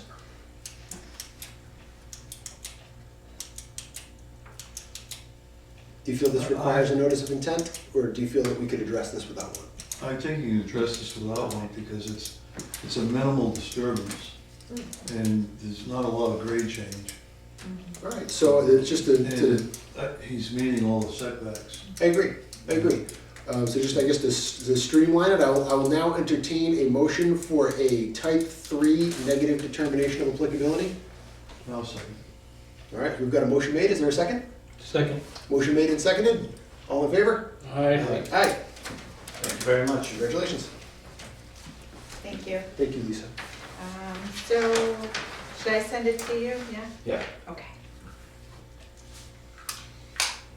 Our final new hearing of the evening is a request for determination of applicability, application for Nina and John Moreau of 1070 Smith Street, map 10, lot 15-02, for an after-the-fact filing to widen an existing driveway, place gravel for parking, relocate existing shed onto new gravel area, construct retaining wall, construct playground, restore disturbed area with a conservation seed mix, redirect roof drains into a subsurface drain pipe, and relume and seed all disturbed areas.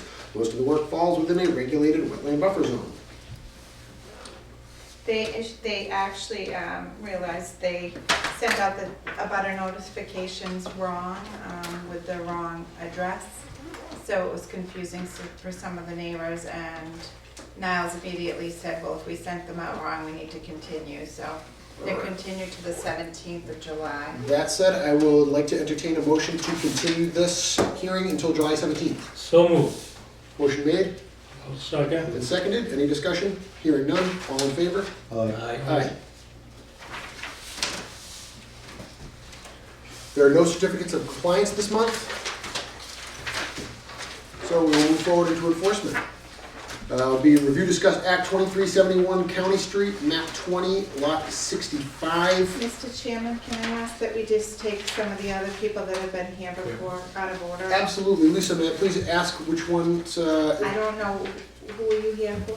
I came here because I actually sent you an email a while back about Muddy Cove Pond, Oh, so that's the only reason I'm here. oh, okay, so then we will move on to 235, wait, what's your address? 2134 Horton Okay. Street. I'd like to entertain a motion to take 2134 Horton Street out of order. So moved. Is there a second? Any discussion? All in favor? Abstain yourself. Aye. Bob's gonna abstain himself, he's learning. He's gonna abstain. So we are requesting an emergency hearing due to an escalating issue with our deck. If you're okay, I'm gonna provide. Oh, I saw you. Yeah. Oh, please, by all means. I did Yeah. see your pictures in Thank your you. email. I did. Thank you. Thank you. I'm trying to propose to get our deck repaired. And this is. It looks bad there. It looks worse in color. Oh. Yes, it is, yes. So when we purchased the home, like, we visually couldn't really see what was going on. It was saying it was just because of a footing. Then we bought the home, we started investigating more and more and more. And the next thing you know, you can start seeing like underneath was like rotted, deteriorating. It wasn't anchored correct. They just slapped it on basically, and it was deplorable conditions. Due to the safety facts of everything, and plus, like, we had some erosion in the back of it, so we're asking for an emergency replacement of the deck, so to speak, so. Oh, please, I'll take We do have a plan of the deck to replace it and extend. It's going from 8 by 10, is it now? 8 by 10 to 12 by 16. Okay, so also Glenda has filed RDA Okay. already Yes. with DEP and us. And I also did the abutters list too. She's got the abutters list, the notification Thank you form so much. and the Oh, bylaw. thank you. You're welcome. I appreciate it. So, this will be on the July 17th agenda. So, I know they're here to express to you their concerns, but I think we probably should just go through the process like we do with everybody else. I'm concerned, I'm trying to avoid a potential accident. That's my. Oh, yeah, I understand. I'll open up to the commission.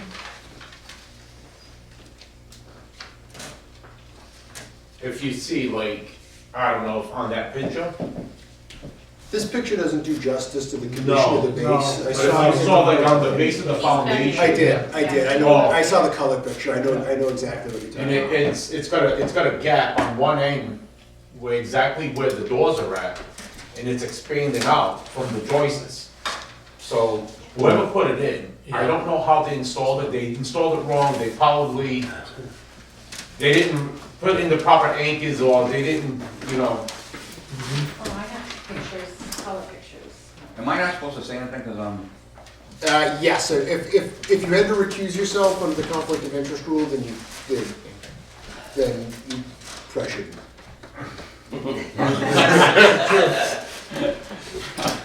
all right.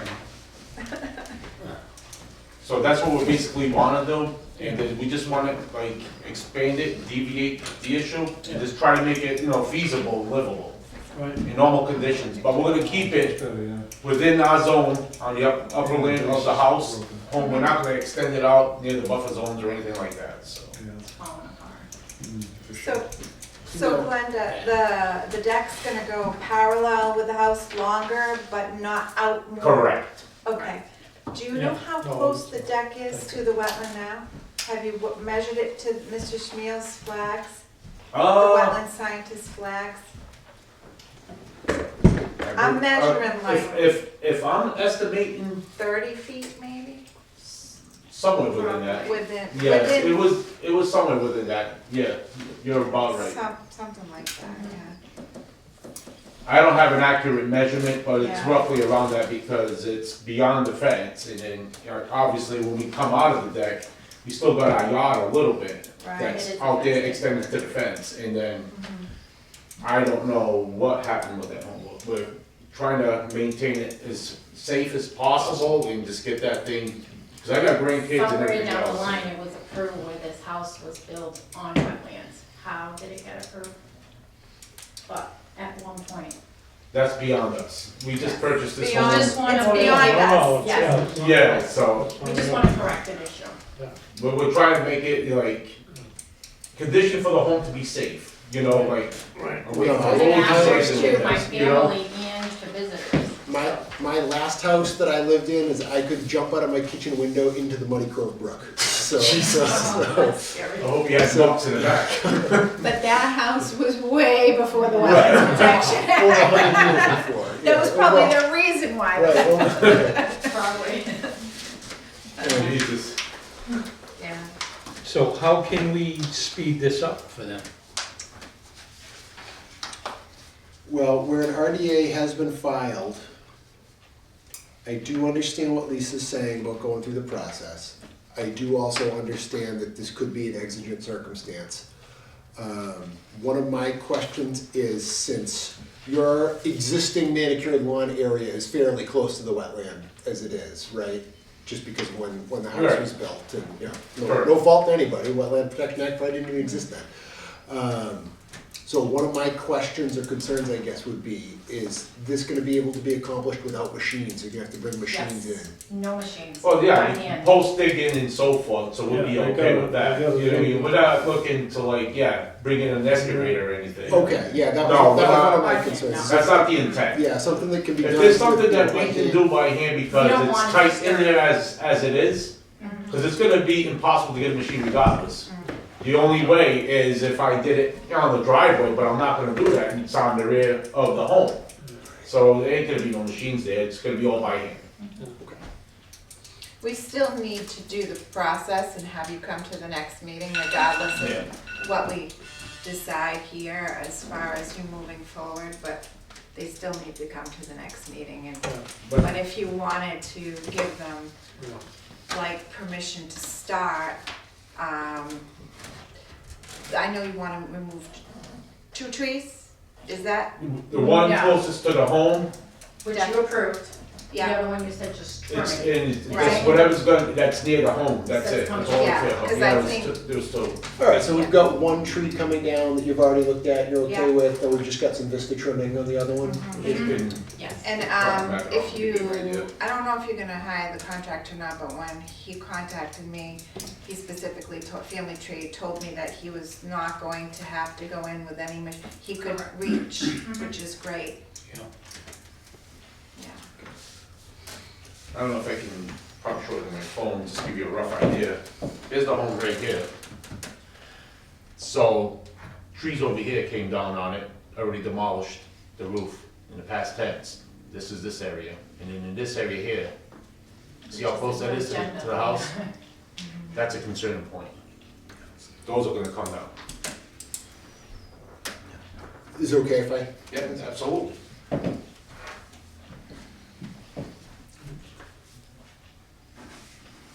So these are the limbs of the So- maple? Well, yeah, that's In an the actual wetland. tree that's like, it's up and it's leaning, and it's about, the space in between the home and that tree, give it a, Oh, that one? about Couple- 30 Yeah, the inches. one next A to couple, yeah. There's that's about, gotta there's go that a, you already- there's a gap of 30 inches, yeah, the other ones, is the ones that's in the back, yeah, they're about maybe 25 feet from the house, I would say, on the back end of it, but it's because they're uprooted, and they're starting to lean a little bit, and the windstorms is a concerning point, because if you look in my land on the other side of it, there's a lot of trees that come down, there's a lot of dead trees back there, so that's the only concern I have, is protecting the home is the main priority right now, that's what I'm looking at. No? Safety issues, you know, Right. it's all about the safety concerns.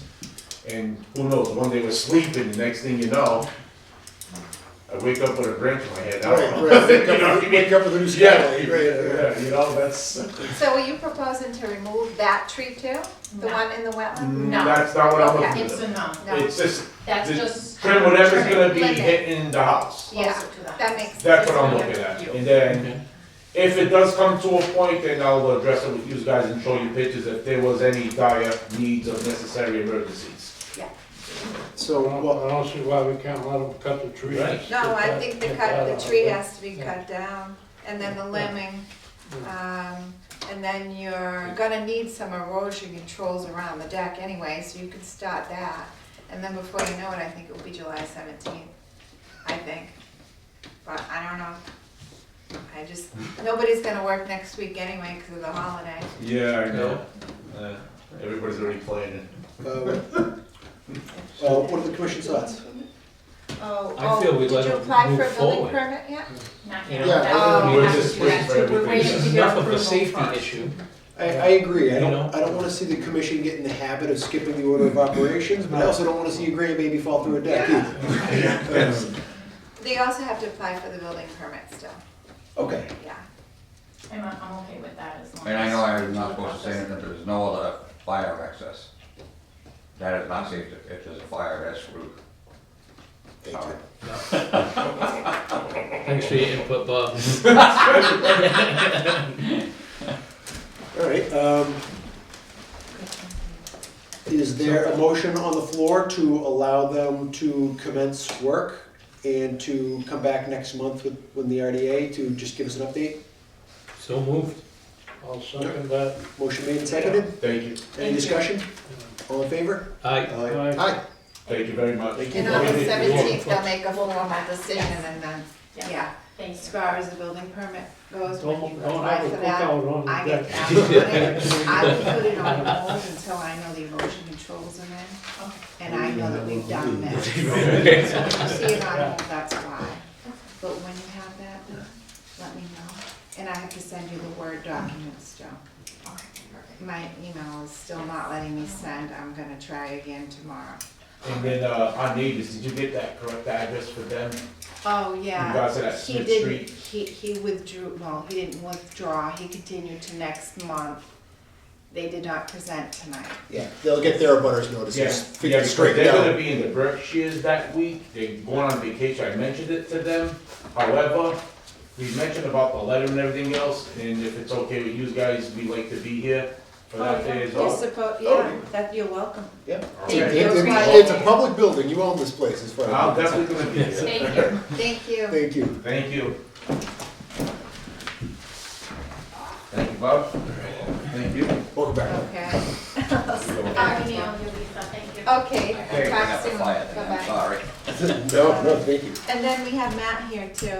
Yes, Matt, what address are you here for, sir? 710 Center. I'd like to take a motion to take 710 Center out of order. So moved. Is there a second? Second. Any discussion?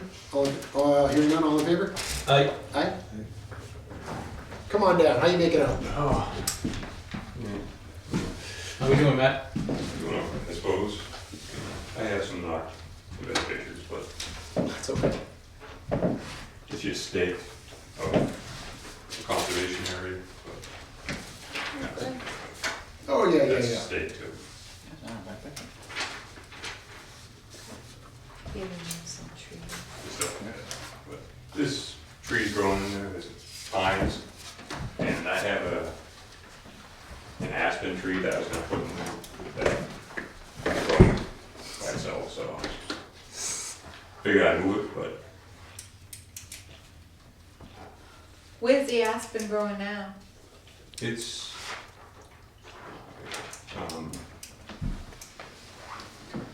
it's probably 20 feet from there. It's just growing in the. Growing in the yard, Yeah, in the lawn area? yeah, off the side.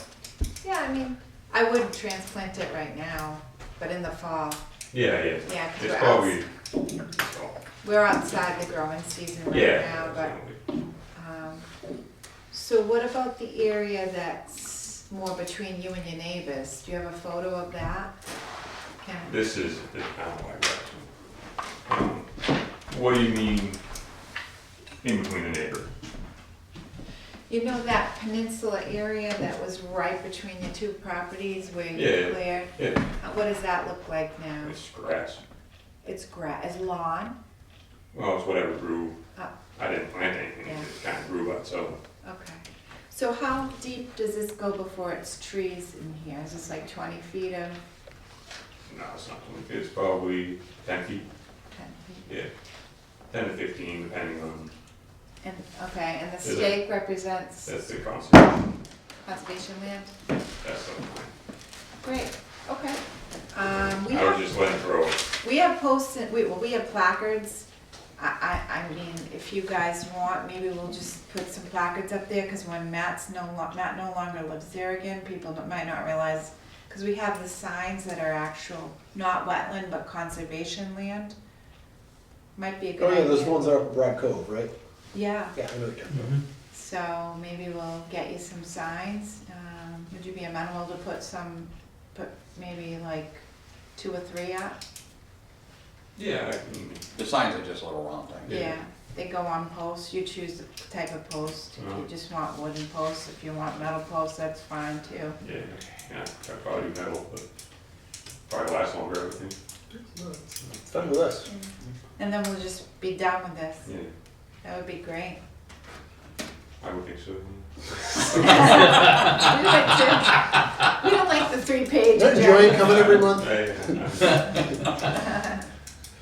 Yeah, I'm just, whatever in the conservation thing, it's just Yeah, maybe that, growing, you know? Yeah, that would be fine with me. Are you talking about still transplanting the aspen in the fall, or did we need to put up the placards and call probably it got a day? good amount of stuff It's coming in pretty there thick, anyway. There's- I'm sure there's- there's some trees coming in Yeah, there. there's like a little pine grove thing growing. Good, Yeah. I'd leave, I've got a couple of chestnut trees. Yeah, Now already take got care there. of it, you know. Yeah, yeah, there it's you go. kinda too late though to plant. All right. Yeah, I mean, if you wanted to plant more trees, you could. Oh, I do want, I mean, Yeah, I want to plant more. native, you know? Yeah, yeah. Yeah, I can get some maples from my guy next to where I work, so I was gonna do that. yeah. Winter ag. Maples will always live, they thrive in Dayton, yep. Okay. Is there a vote required on this, Lisa, or is this just an agent I don't matter? think so. Okay. No. Yeah. Thank you very Anything much else, for Matt? coming. Alright. Thanks Awesome, for hey, the thank you very much photos. for coming. Thanks, Matt. Yeah, thanks for working with us, we do appreciate The it. placards, I don't have. I mean, them. the pictures, like you. Oh, sure. Yeah. Well, just leave us with at least one copy. Okay, okay. I can't put these on my fridge? And Good then picture, picture. if you just shoot me a text. Always hang on to one of them. That's all right, thank you. Thank you. Just shoot me a text so that we can coordinate how you're gonna get the placards and Yeah, if you need me to, I can always leave them for you somewhere. yeah, we'll Okay. pick them up, whatever. Okay, Figure it out. thank you very All right, much. thank you. Awesome, Sounds thank you good. very much. Have a good night. Thanks, you You too. too. And, you're here for Muddy Cove Pond, sir? That's not on the agenda, right? I don't know. All right, No, they asked to continue to come back on the 17th, but now you learned a lot about conservation. That's fine. We're looking for associate members. did you have general comments you wanted to offer, or would you like to leave those to, we can motion to take public input out of order if you had general comments. that you I was had. just curious about what is actually going on at the pond. Because I know there's issues with the dam, with seepage and whatnot, so there was some hearsay of that it could be going away and it could be taking the dam out, and there was some stuff back and forth, and I was just curious of what's actually going on. Oh, okay, so the only things that I think that we can really say from firsthand experience, right, is that at a public meeting, was it our May meeting? Selectmen's. And at one of our meetings as well, we had a general discussion on the informational packet, right, we talked. Oh, yeah, yeah. So, right now, I do not believe, and forgive me if I misquote, but I do not believe that Zeneca has any definitive thing that they're seeking to do, though they have expressed that their general desire would be to remove the dam and to restore the reservoir back to some sort of field, right? Is that? It would have been our April meeting. It's been talked about, and Tommy's trying to find the information. I've heard it time and time again through other people in town back years ago. And there's a stipulation on that dam, when Zeneca is done with it, it has to go back to its natural state. There's supposedly paperwork that nobody found, but I believe that was built in 1950 or 51, and that was part of the stipulation, that when they built it, when it was no longer in use, and, you know, they're not there, maybe just as a property owner, but it has to go back to natural, you know, the open field and a small stream through there.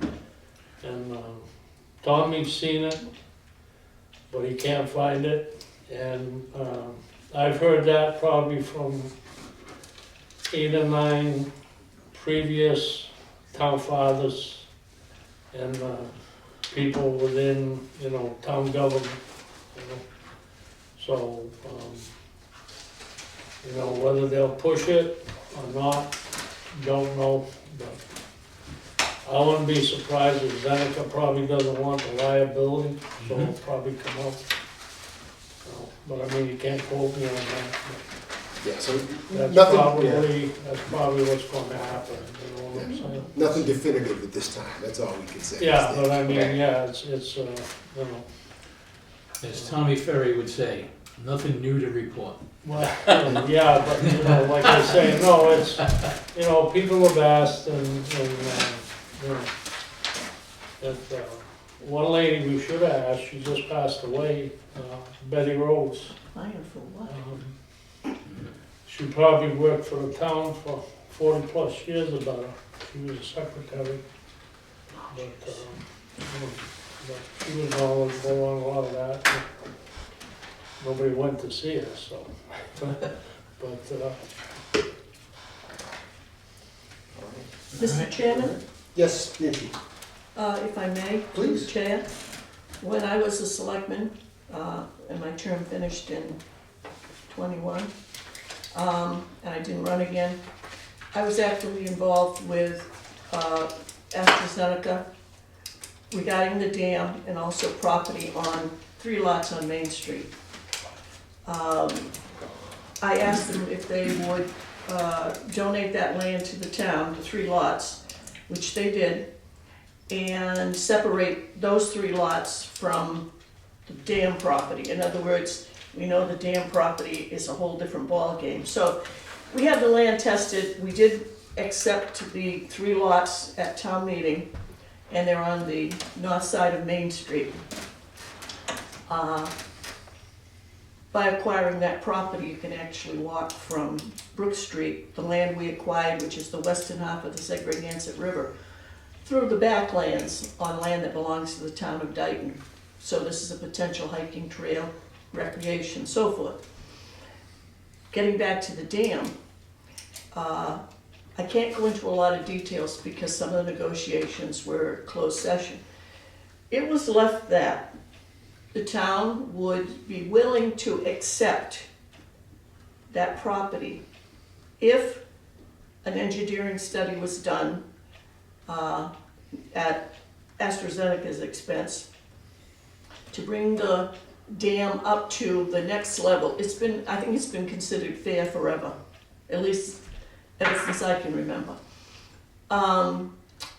And what the town did at its own expense was we had the property, we had the dam bottom, the pond bottom tested, and it came back okay. So there's no contamination in that area. It's on the other side of Elm Street where the plant was, where the contamination is. So there were a number of stipulations that included having the dam tested by qualified engineers. We actually had Beth, trying to think of her last name. At the time, we called her the dam lady. She was the person in charge of that. She came down and met with us. I'm trying to think, I know Jack Taylor was on the board with me at the time. And she explained about what happens with the property. Number one is, if the intent is to take that dam down, this is not going to be a fast thing at all. One of the things she mentioned to us was that there would have to be public hearings held. The property owners currently have waterfront property, and there would have to be hearings, and there would have to be discussion about easements and all the things that go along with that. So the gentleman that we dealt with at AstraZeneca, Charles Elmendorf, my understanding has since retired. I was at that meeting at the Board of Selectmen's in Old Town Hall when this came up recently. And the other conditions that we put in a letter to say we would consider accepting the dam as a gift if the following conditions are met. Expenses of which were not going to be those of the town of Dayton. It was stated at the last selectmen's meeting that I was at when this came up that Mr. Elmendorf has retired.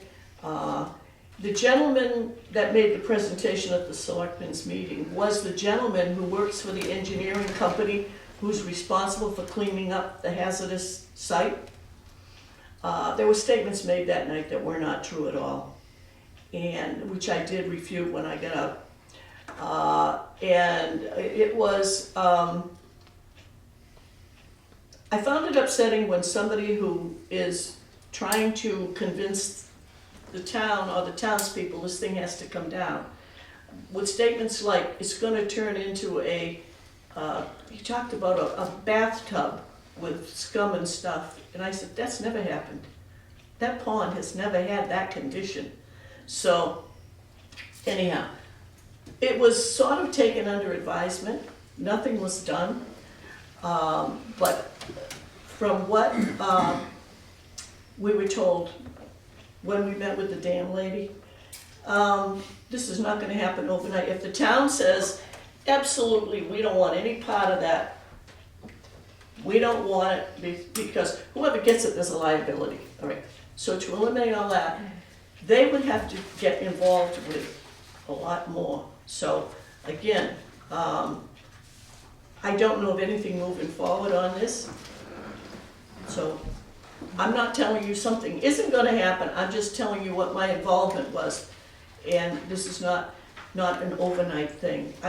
When I represented the town at the Mass Municipal Association Committee on Energy and the Environment, I actually attended a dam party.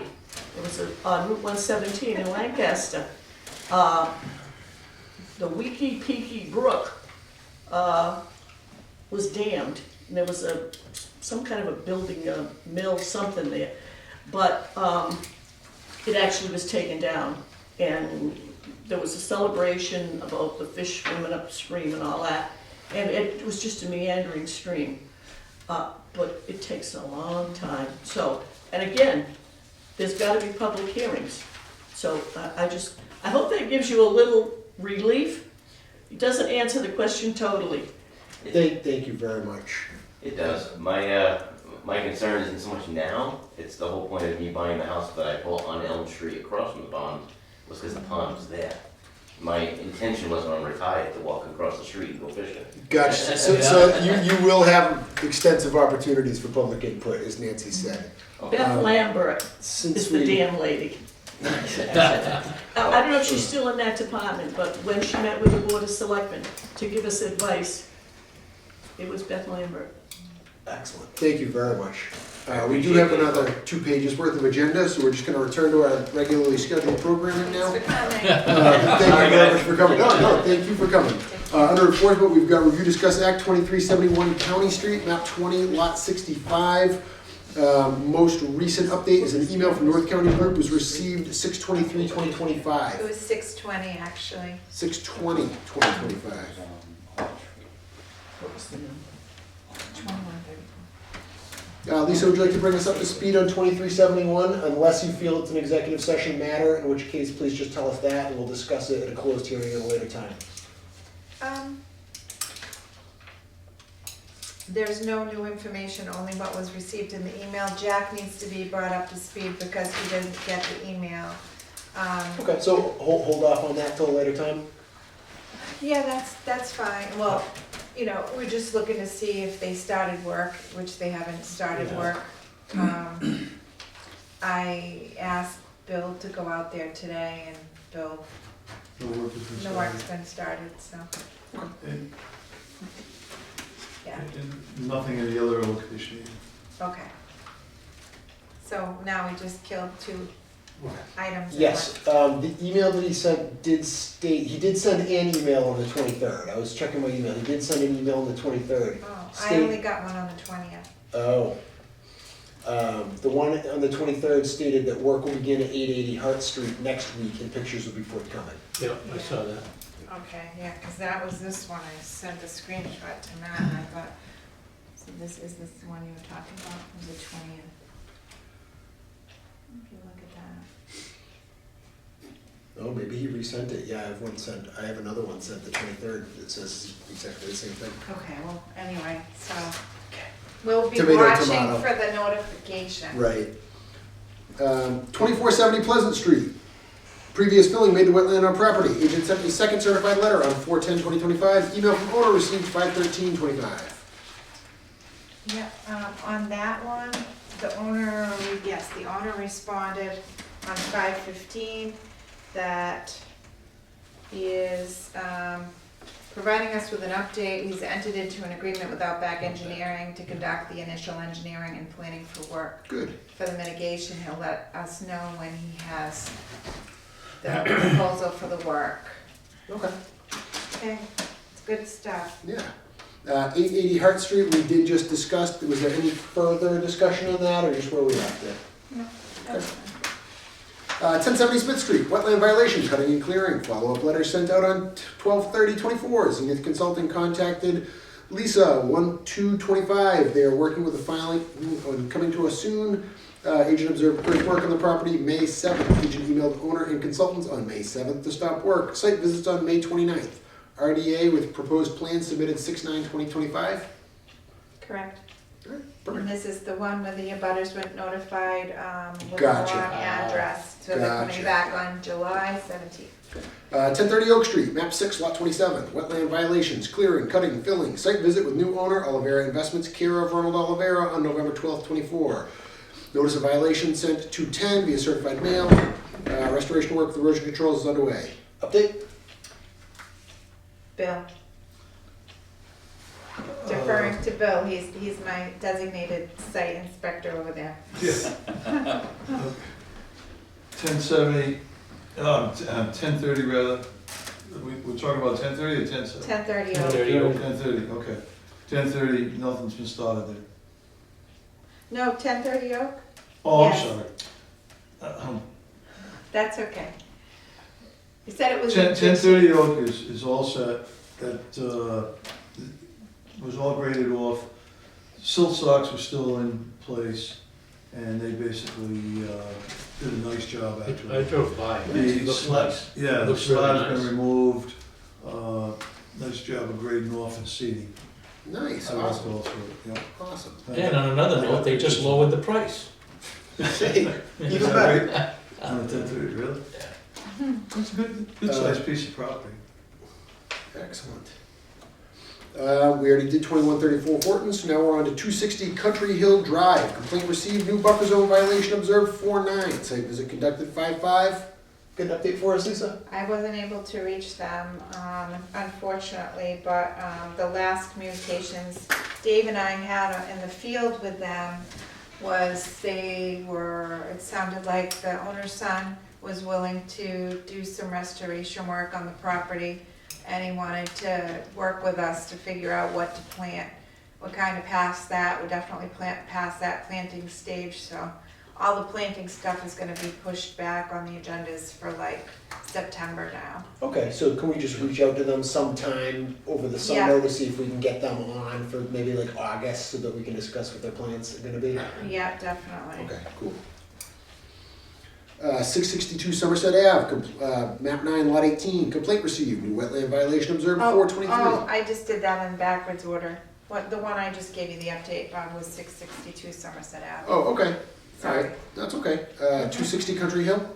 Yeah, I did speak with them. They have installed evergreens. They removed the fill that was really close to the wetland. And they agreed to put seed down. So we'll follow up. They said I could come do a site visit, take some photos. I'm probably gonna do that on Monday if anybody's available. I don't know if Dave's available. We'll Yeah, I'm go available. take a look at that, and then they agreed to do the seed in the fall. All right, it's the last day of the fiscal year. I'm the opposite of available on Monday. I know. I might not even be available with all this paperwork. 2365 Elm, map 20, lot 91. Violations observed when agent was on site for site visit for building permit for shed. So the reason why I left this one on is I just thought, it should be followed up with them to see where the shed was built and if they did install any seed, like, everybody else, kind of follow up with them. So I can send an email, or maybe Jim Digits will send an email, somehow follow up. Okay. Okay. 2625 Lewis Street, map 21, lot 47C. New buffer zone violation observed 5-8. Do you have an update on Lewis? Yeah, well, there isn't really an update, but I invited him to the meeting. I thought it was a straightforward email. I was asking if he was gonna remove the fill and the seed. And he said, oh, we did put the erosion controls up, but, so I thought I did what I was supposed to do, but we're just looking kind of for the long term. If you looked at the photos, Dave and I were out there. The wetlands were pretty close to where this big fill pile was dumped, and I know they're not gonna keep it there, so. Right now it's all dirt in that area. I'll follow up with him, because obviously he wasn't able to make it. And I have one more here, which is 700 Main, that didn't make it on the agenda, but they were asked if they wanted to come to the meeting, and they would rather have sent an email. So Dave and I conducted a site visit, what was it, Monday? Monday. Okay. And we got an email from Mrs. Cabral, for the meeting on 6/26, Steve Eldikin, 700 Main Street. On 6/23, Lisa and Dave came to take a look at the property. It was noted that a small area of grass clippings are within the 100-foot distance of the wetlands. We discussed it and came up with a plan to remove the grass clippings and then to seed this coming fall. We are looking forward to this plan and continuing work with the Conservation Commission to protect our wetlands. Thank you, Steve and Jen. Okay. Very, very good. Yeah, pretty straightforward. So under other business, we have review, discuss, act, proposed warrant article for conservation revolving fund. So this is something that I don't think is gonna be fleshed out enough to vote on tonight personally, but I'd just like to discuss a little bit about what this is. At our special town meeting, we set up our fee schedule for our filing fees. Right now, those are all general fund revenues. What we would like to do is, because, especially for things like enforcement actions, or what I would like to do rather, I shouldn't say we, but what I'd like to see us do, is to put forth to the town to create a revolving fund for us, which what a revolving fund is it allows the commission to retain a certain portion of certain revenues. We can have further discussion around whether we think it should be based on filing fees, fines, things like that. And then use them for certain purposes. The purpose that I envision is, in particular, above and beyond anything, Lisa, as we all know, puts in a considerable amount of time chasing down violations, right? And we're all paid, well, no, we are all paid, the royal we are paid by the taxpayer, right? And to me, it feels unfair that the residents who did not disturb their resource areas are paying for Lisa to spend her time and energy working on the ones who did. So to me, I would say at the very least, a portion of the revenue from fines, I think, ought to be retained by the Conservation Commission in a revolving fund and used to defray the additional time that Lisa needs to put in specifically for violations. To me, that seems like it's the most fair, it's the most equitable, and then that way, the people that are actually causing the issue that requires her to put in the time are contributing, their proportionate share to that. To me, it just doesn't feel right. Yeah, it doesn't feel fair that the people that are, we think about the Mr. Buffingtons of the world, right? Yeah. Who purchased and restored that land and took on an obligation he had absolutely no requirement to, just because he wanted to see it restored. And it frankly just leaves a bad taste in my mouth that people like that, a portion of their taxes are paying for Lisa to have to direct her time and energy to people that willfully. So this will give her more time to work. It could, right, it could, that could Right. be, we would have to define what the revenue streams are, what percentage of those revenue streams we'd like to see go in the revolving fund. And then the state puts very, very strict limitations on what those revolving funds could be used for. So we would just have to make sure that we're keeping track of the amount of time, if that was how we used it, the amount of time that she was putting in on specific enforcement actions. Yeah. And we would have to work with the Board of Selectmen, we'd have to work with the town administrator, we'd have to work with town council to make sure that we color inside the lines. But once we're within those lines, I think that would be a really good way to go in order to allow Lisa to divert more of her standard time that she's spending on her other duties. And then when she does need to put in extra time to chase those violations, that it's not detracting from the services that are available for the other residents. Fully fair. Absolutely. Right, so if the committee is amenable, I will see if I can take some sample language of revolving funds from other towns and then maybe solicit MACC or MMA or another organization to see if I can get some template language and then present that at either the October or the July or August meetings. Is that fair? Sounds good. The meeting minutes, I don't have the minutes with me, but I believe Lisa did get the chance to send them out, is that right? I think what we're You missing. have one copy, so the March minutes are completed. She did give me the April minutes, but I have not had a chance to review those. Okay, all right, so since the March minutes have been sent out, did anybody have any corrections? We'll leave April and May. and then approve those once we've had the chance to review them, since our minute taker is getting caught up, because she was brought aboard with a heavy lift to have to do right from the get-go. So, did anybody have any corrections to the March 20th minutes, or is there a motion to accept them as read? Motion to accept March minutes as read. I'll second. Motion made and seconded. Any discussion? Hearing none. All in favor? Aye. Aye. Review, discuss, act, bills payable. Review the bills payable since the last meeting. We don't have any outstanding bills, right? Everything's already been signed and submitted? No, I have bills that I'm gonna be submitting on Monday, Okay. yeah. All right. The commission at one of its previous meetings did authorize me and Jim to sign. I will be in the office on Monday, so I'm happy to sign those. So we have to encumber funds for FY 2026. So what this means is that any expenses that are ongoing in this year, but we will not receive the bill until July, since it was this year's work, we don't want to use next year's money to pay for this year's work. And so what an encumbrance does is it allows us to kind of earmark money that we have available this year for expenses that occurred this year, and then carry them over so that we can pay our June expenses when the bills roll in July.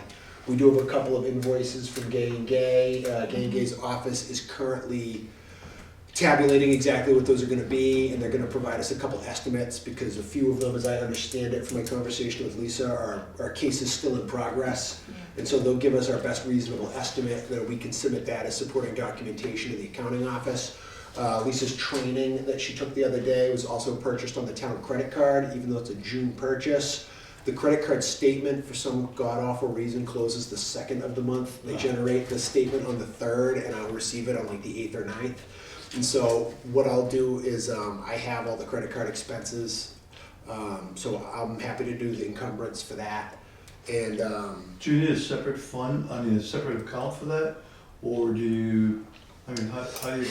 yes and no. So under the Massachusetts Chart of Accounts, each line item of our budget has its own expense line. Right. And then when the town account will open an encumbrance line and then scoop that out of that revenue line into a new line. And so I'll be writing a lot of numbers out on paper that I'm gonna immediately scratch off and write all new numbers. So, yep, we do it right because we do it twice. And we also have Kendra, so 3 sets. Oh, yes, and our minute takers. Yeah, our minute taker so it will salary be for how many April, minutes that she's May, and doing. June. Yep, exactly. So is there a motion on the floor to approve the Conservation Commission, or approve, I guess, me and Lisa or Jim on behalf of the commission preparing encumbrances for any expenses that are accrued in fiscal 25 but not payable till fiscal 26? So moved. Is there a second? I'll second. Any discussion? Hearing none, all in favor? Aye. Aye. Next on the agenda, we have the Serpent Red Line version of the Conservation Subdivision Bylaw. Is this something that anybody else has gotten the opportunity to read yet, or is this better? It's a lengthy read. Yeah, I'm looking at it. Yeah, so I'd like us, Lisa, if you're amenable and Jim's amenable, once he's back, I'd be grateful if we could put this back on the agenda next month to resume discussion. I read through most of this. There was areas that I didn't have any problem with. There are areas that I don't like very much. I have more detailed notes on my own computer because I have previously reviewed this and sent my own edits back to Lisa to forward to Serpent. I don't know if they've actually reviewed them or not. The thing I really didn't like, and not to dwell on the negative, but just the thing that was first and foremost on my mind, is the very end part, the bonus point criteria. I don't care for this one bit. What the bonus point criteria does is it allows the developer to increase the density of housing, so basically cluster house. Yeah, and you can increase the density of your cluster housing by accumulating points based on a rubric of things that include things like visual screening, forest stewardship, public recreation, and things that are nice, affordable housing, senior housing. While a lot of those things are nice, conservation subdivisions are a good thing because they preserve open space, but at the same time, we're stacking postage stamp on postage stamp. And I don't want to have too many postage stamps all in one place, and I don't want to create this gamified game, for lack of a better word, where you can rack up points on the rubric in order to maximize. And then you end up with all these public recreation areas that are sandwiched in these funky, this section I really didn't like. I wanted to see it struck completely, was my recommendation to Serpent. But there were a few things that I read through and I said, that's pretty good. And then there were a few things that I raised an eyebrow about. If we'd like to have an in-depth discussion about this tonight, I'm totally amenable to that. Or if we'd like to just take it under advisement tonight, review it over the following month, and then discuss it once we've had an opportunity to review it. Any questions, comments on that? Agree, disagree? I would say, basically put it on next month's agenda, because I haven't had a chance to really review it either. Yeah, I would really love your input on this. I think that you'll have a lot of high quality takeaways. So that runs us through other business. I don't think we need any motion on that. Then our correspondence, our only correspondence, were Board of Health meeting, 5/20/2025 and 6/17/2025, and a complaint regarding 1901 Milk Street. That is, I'll give a little bit of background, was a resident came into town hall and came up to the treasurer collector's window and asked for Lisa. Lisa happened to be out of office that day, so I said, or doing a site visit, I believe, something like that. Yeah, And I was there, I came in a little while after. yeah, there we go, that's what it was. And so I took a brief description from the resident of what was going on. They were referring to 1901 Milk Street. Apparently there was a failed septic that had been going on for, I forget exactly how long, but in excess of a year. And evidently the owner of the property had an open septic tank that had been failed, and they had put a pump into it, and they were running a pump with a hose out and to pump it in the woods behind the property. Yeah, from what I was told, they reached out to Board of Health numerous times, but it looked like it was during a transitional period where there was some staffing changes, and it was just something that it hadn't been acted on yet. And so she came in and asked for Lisa in particular, because this property does actually border the lot where the Bell Farm Estates filing is. It's actually the abutting lot, and we know that there are public drinking water supplies back there, there are vernal pools, there are wetlands, it's an extremely environmentally sensitive area. And we literally have an open field septic tank being pumped into the resource area. So suffice to say, it was alarming. So Lisa was kind enough to attend the Board of Health meeting. And Lisa, do you have anything to share as takeaways from that meeting with us? Well, we went to the first one together. Yes, yeah. yes, we Well, did. So we didn't talk about it at the last meeting, because, well, yeah, we've gone to 2 meetings now. Well, I've gone to 2. I guess the owners were there. They have since shut the pump off, evicted the tenant who has reported this. I guess there was some back and forth with them anyway going on, which is not a conservation matter at all. And was able to speak to them at the Board of Health meeting and requested that when a copy of their plan comes in, if they could provide it to the Conservation Commission. Because I do believe that there may be an isolated wetland on that property. It doesn't look like anything is contiguous going off-site, but I did reiterate to them that it's in a water protection zone, zone 2. Hold on 1 second, I have some notes. Actually, I don't have them in here, I have them in my car. Did you witness this? Yep, I have photos. Yeah, the resident who came forward had a lot of documentation, a lot of high quality pictures, the hose clearly running out of the septic. The property owner had evidently bent trees in what looked to my eye like an attempt to conceal the hose, right? They're made like a bridge of grasses and trees over the hose. I was on site. Is there a cleanup? I have photos. Does anyone want to see the photos? No, I've seen them, but if You've anybody seen else would. No, I gotta go home and eat. Yeah. Is there a cleanup thing that needs to be done on that? Like, do you need to clean that up, or just let it sit? So right now, what I would say is that there, if we do not see movement on the permit coming into Board of Health, that given that there is potentially an IDW back there, it's something that we would look into on a conservation jurisdiction basis. I would say as far as just general Title V goes, where the wetland, where the resource area ends is kind of where I feel our jurisdiction ends. So really all we can do is reiterate to the Board of Health that it was a matter that was treated very seriously to us. From what we saw, it appears to be very serious, and encourage them to investigate with haste and vigor.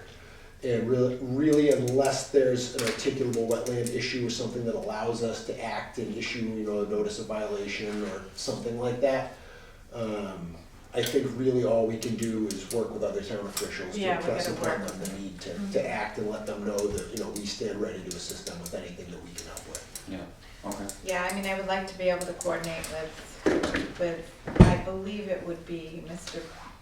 Jerry Bernard. Is he the interim, I think he interim is. health agent right now? Yeah. Yeah, so I would like to work with him, because I really don't know what else is gonna come of this, but, it would be important, even to, like, if there is standing water out there, a sample should be taken to see if there's any bacteria in it. Right, I agree. This would actually be a great example of a time when a revolving fund would be very helpful, because one thing that I will say is that since he is not an employee of the town, he's a 1099, hired outside, when he picks up the phone, the billable hours start. Of course. So Yeah. we would want to make sure that we route our conversation through the Board of Health, because as pressing as this is and as immediate of a need as it is, it's not our decision to spend the Board of Health's money. And so I would just say that as seriously as I take it, I would strongly recommend that we route our communication through the Board of Health and the office manager, and then let them bake that into their other business that they're retaining him for, that they intend to spend the money on. And if we ever have a matter, or if this communication that we feel needs to occur that isn't, at that point, the proper channel to go through would be the town administrator's office, because they have the ability to do things that we can't. Thank you. Thank you. No further correspondence. We already did public input, but we'll just revisit it one last time. Anybody have any further public input? Anything on the commission have anything that wasn't on the agenda? I do. Oh, Nancy does too. Go ahead. I just have one question. When we were talking about the Alameda Estates, and Jim Reardon said something about proposal, when I asked to make sure that stormwater is included and so forth, it was my understanding that Jim is going to prepare a new proposal to do additional work on this Alameda Ridge development, because Oversight work is what my understanding is. inspections, Yes. watching, Yes. and all Yep. that. Okay, I thought it was gonna be something additional, that's why I wanted to make sure it doesn't appear to have been included in what we talked about before, so, thank you. Thank you. Any further business from the commission? Actually, no. Thank you. All right. With a heavy heart, I'll entertain a motion to adjourn. Motion to adjourn. Motion made and seconded. Any discussion? Hearing none, all in favor? Aye. Aye. All righty.